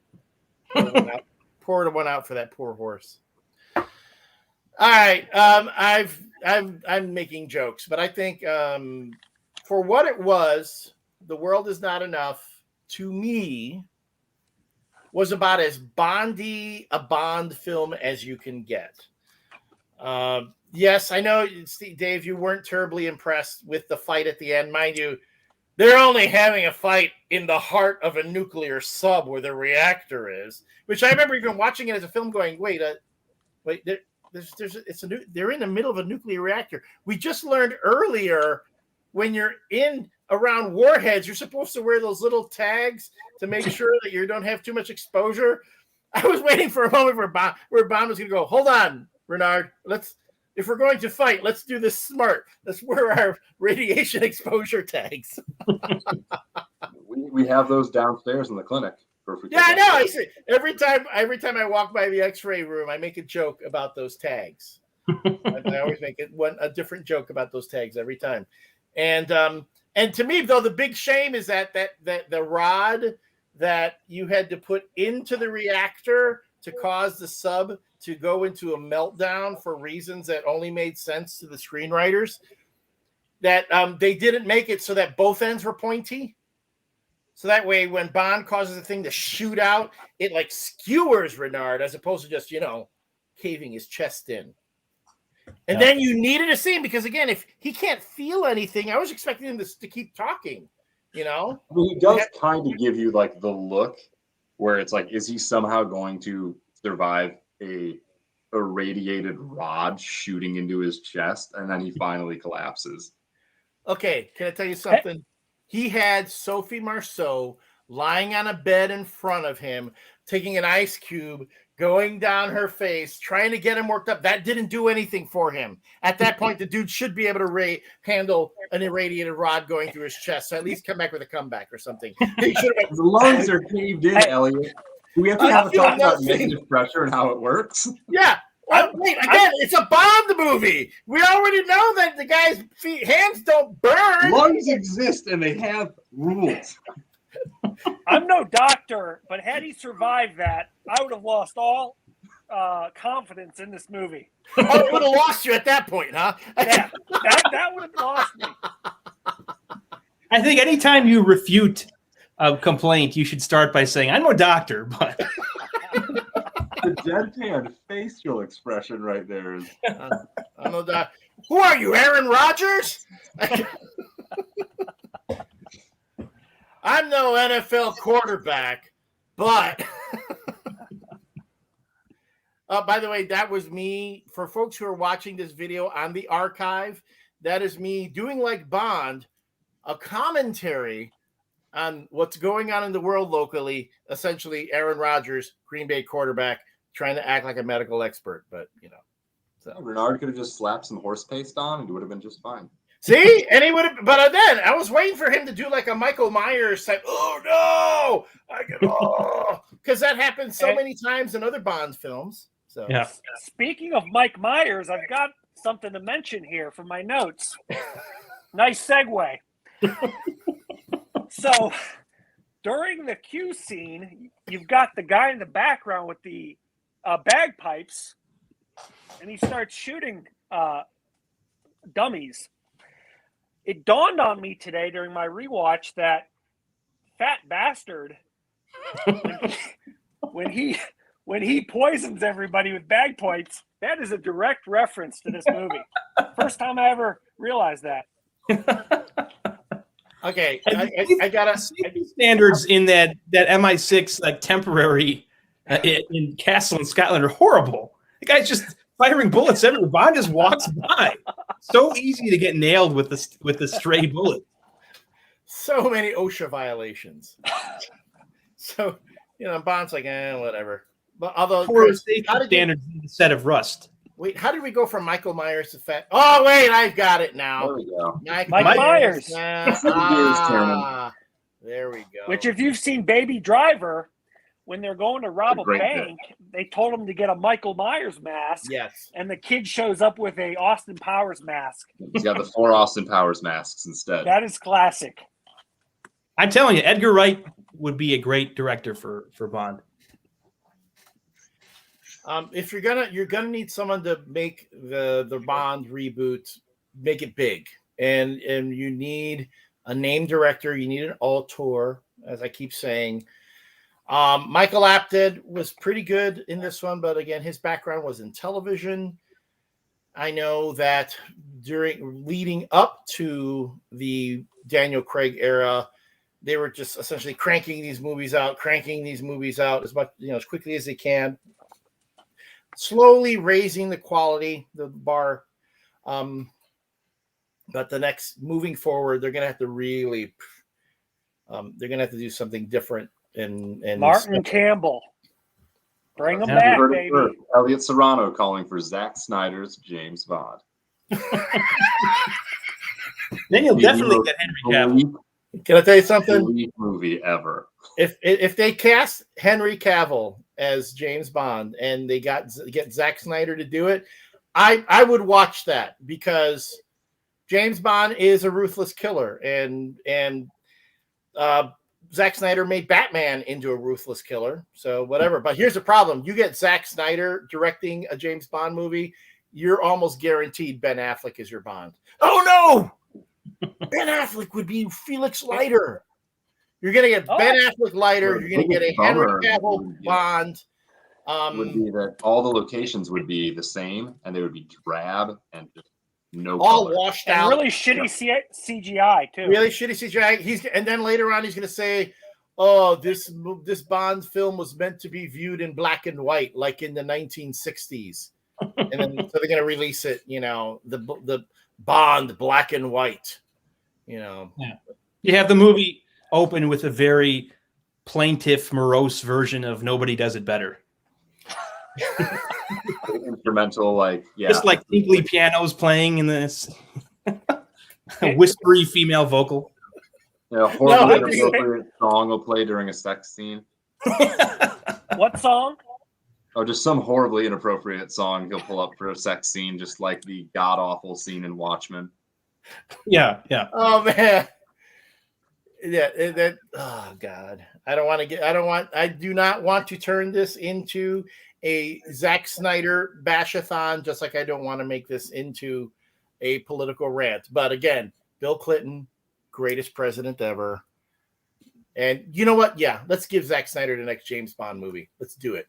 Do it. It would at least be, he's got a vision. That's the nicest thing you can say about the man. Yeah. It's like he knows what he does, and he does it.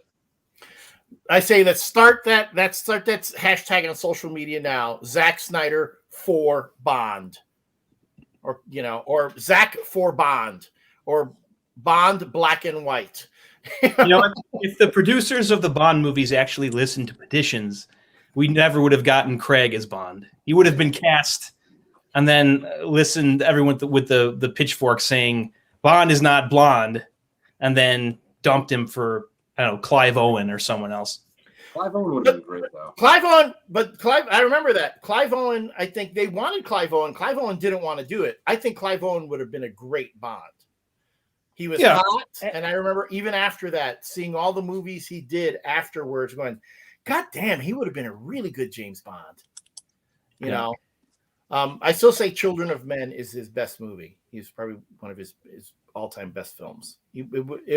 I would not have begrudged, as much as I liked Daniel Craig, I would not have begrudged a Clive Owen series of Bond films. But then shoot him up. Shoot him up to me. Yeah. Speaking of Clive, he's playing Bill Clinton on that impeachment show right now. Yeah. Greatest president ever. And at the time of when they were trying to cast the new Bond, BMW hired Clive Owen to do like 6 short films where he's driving a BMW. One of them was directed by Guy Ritchie. Yes, I remember those. Yeah. Mm-hmm. I was in high school, and I ordered that so that I could watch him in the event he was cast as Bond. And then you spilled beer on them, and then you went to the car dealership and you stole one of the models thinking they were giveaways. Absolutely.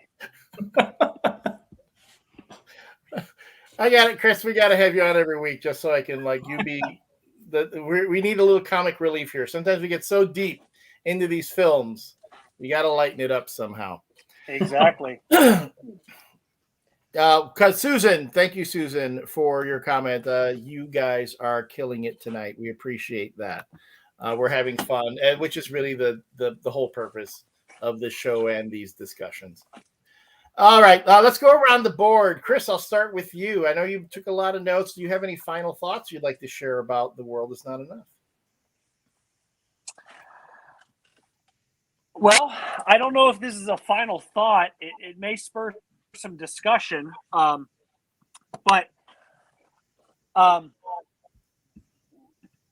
so Raymond Benson did the novelization of this book, and I remember him in some interviews talking about how writing the Electra King character was kind of difficult.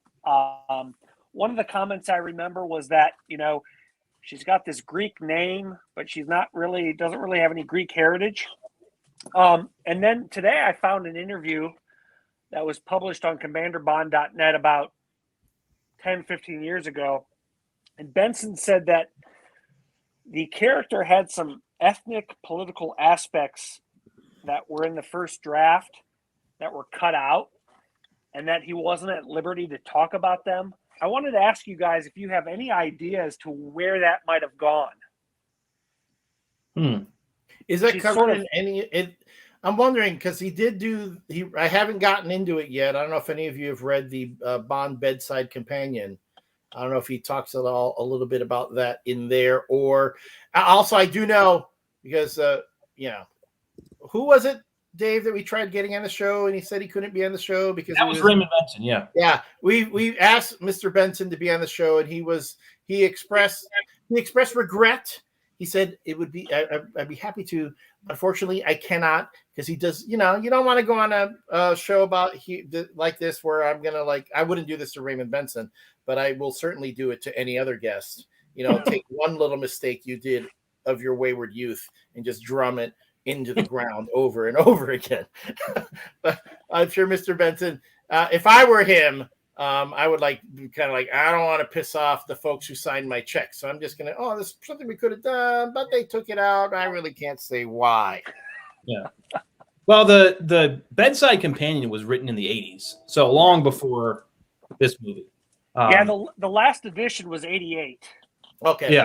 Yeah. And a couple years ago, I bought my first edition of Bedside Companion, and I bought it with the cover that is the only cover you can get when you own this book. It's the Graham Rye photograph of all the props. Yeah, that's a cool photo. photo. I'm talking about? Yep. Beautiful picture, and I'm happy to own it. I paid a little too much for it, but it's on my bookshelf. Along with the wedding present I received from Dave. Yeah, which is, I told you, is very valuable because now that's completely out of print now. Yeah, the reason it's off my shelf is it's going on eBay later tonight. So thank you. Wow. There's some sentimental value to it, but that's going to buy a car repair for me. I should have had it, Chris. I should have had it engraved to say "Love always, Dave and Elise." That way, you couldn't get rid of it. It'd be too much of an asshole to do. Yeah, as a Felix Leiter aficionado, that would have been pretty cool. Yeah. Dr. Primiano, any final thoughts? I had not realized until rewatching it today that Carlisle, the actor that played Renard, that's Begbie from Trainspotting. And holy cow. And the full Monty. Yeah, way more terrifying in Trainspotting as the villainous Begbie than he is as an inhuman, can't feel pain monster. So it was after that moment of realization, it's like, oh, you're not nearly as scary as I've seen you in things before. Yeah. Because this one's got a lot of people that you're like, oh yeah, you're that person from other things. Like Zakewski is obviously Hagrid, and it's all this stuff where you see these guys and you're like, oh, okay. I feel like this one more than a lot of the other ones has a lot of, oh, I recognize you from something else, and it was either before or at the same time as it. Yeah. It gets me because I want to correct me if I'm wrong. Didn't Ewan McGregor make his debut in Trainspotting too? If not his debut, very early in his career. It was his first big movie, right? That you know of. Why they've never? I mean, I don't know. Ewan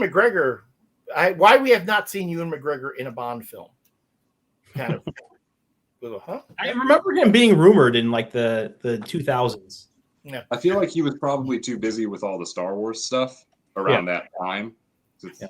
Oh, that's right, because it was 99. Yeah. The Phantom Menace would be around 99. You're right. And then He would have been because he was having way too much fun making those. Yeah.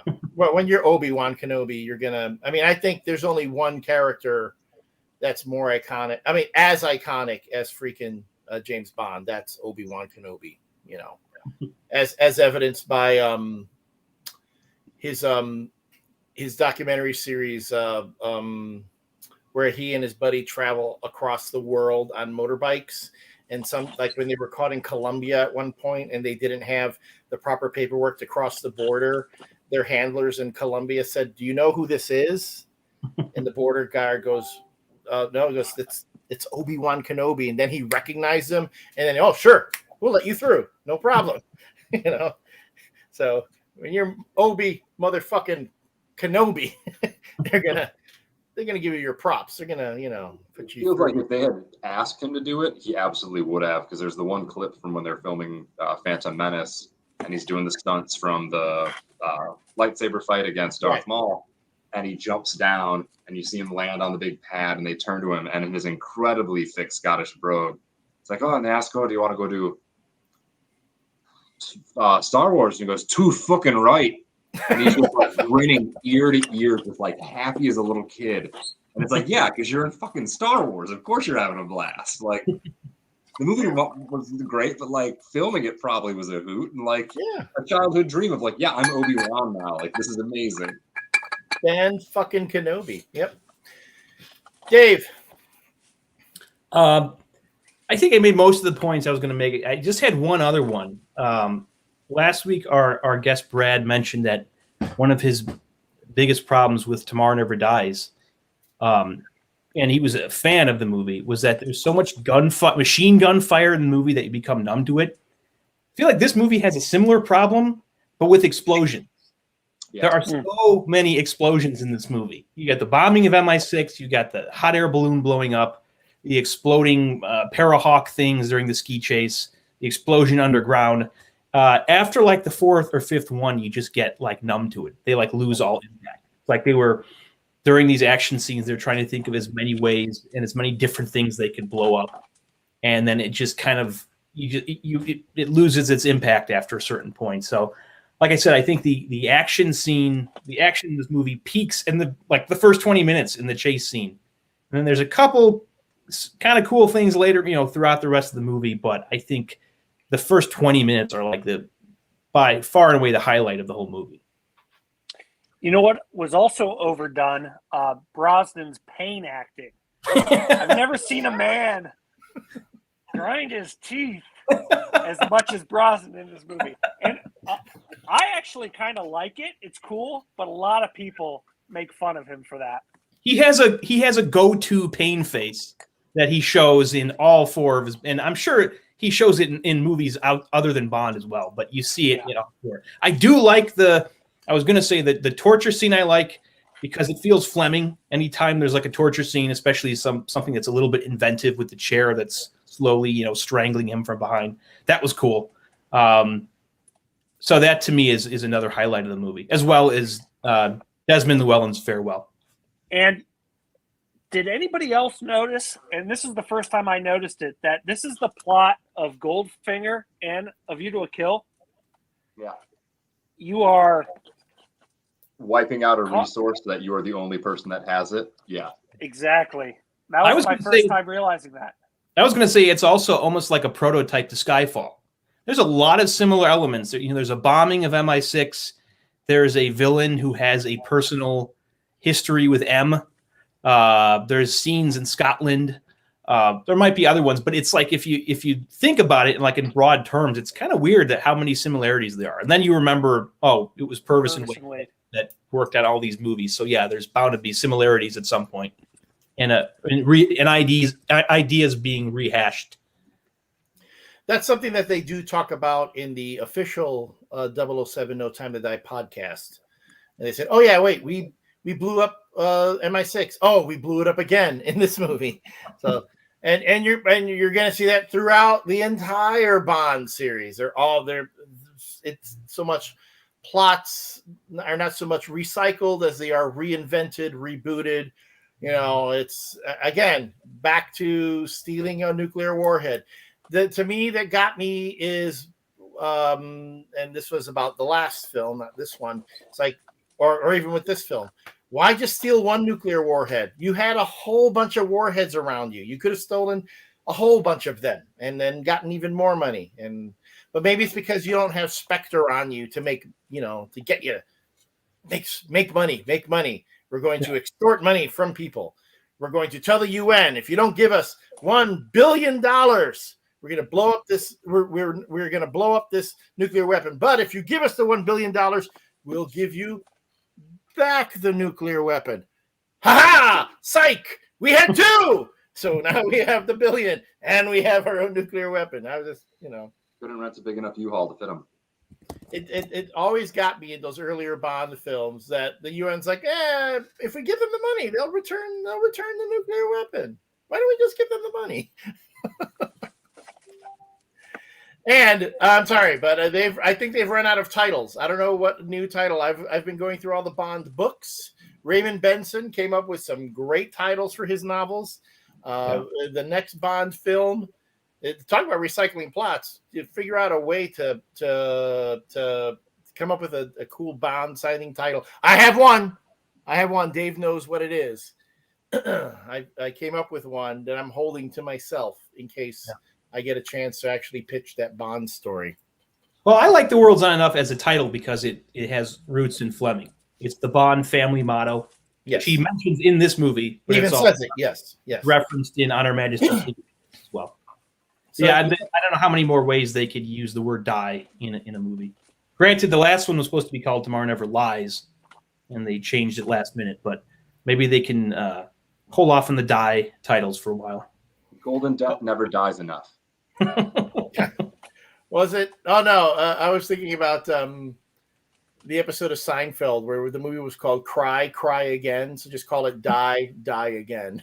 In the beginning, you die, and then you see this woman dancing, so you die again. Anyone getting that reference? Am I all alone here? I'm getting it. I thought you were going to make a death blow reference. Death blow. Well, yeah. There's the I missed the death blow. Not because of who you are, but for different reasons altogether. I'm not a doctor, but as a guy that steals plaques from museums, I did not get that reference. Went right over my head. Man, yeah, we got to take you to the Seinfeld exhibit, but don't try to steal anything. They'll steal a box of raisins. No, Junior Mints. Junior Mints. All right. Well, folks, oh my God, this was so much fun. We're heading up on the 2-hour mark, and we've had folks hanging with us throughout this entire broadcast on Twitch, on YouTube, and on the Facebook Live page. Again, if you're seeing us for the first time on the YouTube page, please give us a like and a subscription. If we can get up to 100 subscribers on the YouTube page, we can get a custom URL, making it easier to promote the page. If you're seeing us for the first time on Twitch, thanks for joining us. Please share us. If you see us on Facebook, please give us a like and a share. We always appreciate that. I'm going to make this the easiest contest ever. The easiest contest ever. For a copy of, hold on, guys, on my bottom here, on the bottom of the screen, you're going to have to sit up a bit because this banner is going to cover you up. For the 4 hours, Our Eyes Only contest. To get a copy of Trigger Mortis, hey, thank you, Chris. To get a copy of Trigger Mortis for your Amazon Kindle or Kindle app, all you have to do is tell us this. What did Chris try to steal? What did he mention in today's episode? What did Chris try to steal at the Bond exhibit that he visited. That's all you got to do. Just tell me what that was. I've been hammering on our friend here about that this whole time. Email us at shakennotheard@gmail.com. First one to give me a correct answer. What did Chris try to steal when he was at that Bond exhibit because he thought it was a deli ticket? I thought the question was going to be which episode was I the drunkest? And I think we all know the answer to that. Yeah, that one too. Okay. Because he was drunk then too. So shakennotheard@gmail.com. Just shoot me an email. What did Chris try to steal? We've mentioned it a few times. I'm giving him shit for it. And the first one to tell me what it is, I'm going to send you a redemption code for a free copy of Trigger Mortis. Or you know what? I'm going to give you a choice. And I'm going to do it for the next two people who answer correctly. First person who answers correctly gets their choice of either Trigger Mortis or a copy of Some Kind of Hero. I have a couple codes for Some Kind of Hero. That exhaustive making of book, which also includes an expansion chapter on the road to No Time to Die. So if you would like a copy, just tell me which one do you prefer. If you're the first one to answer, I'm going to give you your choice. Second one to answer, you get what the first person didn't ask for. So, but you still get something. And again, what was it? And please give our Instagram account a follow. Instagram.com/ShakenNotHeard, where you can see some images, some Bond images. And, again, I don't understand. And maybe can someone tell me why is this photo so popular? Why are so many people just liking this photo? I mean, is it the composition of it? I mean, yeah, she's got these sultry eyes. I don't know what it is. Our followers believe in a healthy chest. And of course, thank you for watching us on Twitch TV/Shaken Not Heard, or you can catch our previous episodes on Facebook.com/Shaken Not Heard. This is probably some of the most fun I've had on an episode. I chalked that up to having you guys, Chris and Mark. You guys are always fun to have on, and are welcome as always to come back. So anyone, thank you guys. Thank you again. Thanks to all our viewers. Thanks for being with us today. Next week, we close out the Pierce Brosnan era with Die Another Day, which has one of the most unfortunate Bond theme songs outside of All Time High or Octopussy. I thought you were going to say Never Say Never Again. That's worse than All Time High. No. Never Say Never Again is not great, but it's. Oh, wait. You're right. The original song for Never Say Never Again that was written for it, way better. Why they use this other one, I don't understand. You're right. Who sang that? The original version? Phyllis Hyman, I think her name was. Have you heard that before? I have not. Only Lonnie Hall. And I was listening to that version like yesterday. The original one, Phyllis Hyman, it's got like the melody of the Bond theme in it. Very much in the mold of all those 80s, late 70s Bond themes. Check it out. It's great. It's miles better than the one they used. Which even the ones who did the song themselves were like, yeah, we shouldn't have done this. When you have Bonnie Tyler, who originally was going to do the Bond song, for Never Say Never Again, she backed out. She said no because she heard about all the restrictions and issues with it. She said no, and even now she says, "Oh yeah, it's a good thing we didn't do that." Whoo! Dodged a bullet there. Total Eclipse of Death. There you go. There's your next Bond theme right there. Your next Bond song. You get, Bonnie Tyler totally clips on. Got it? No? Anyone? Bueller? I'm not a doctor, but I don't understand that reference. It gets a lot of crap. Die Another Day might be my second favorite after Goldeneye.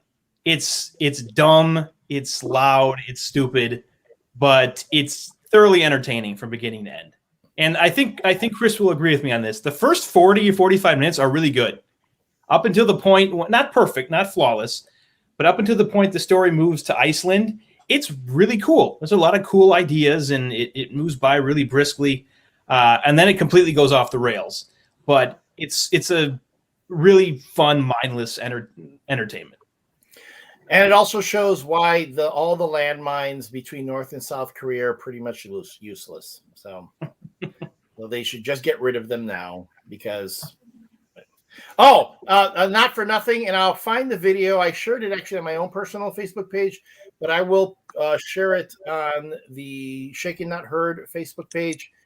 The newest flying cars. They just released video of a flying car.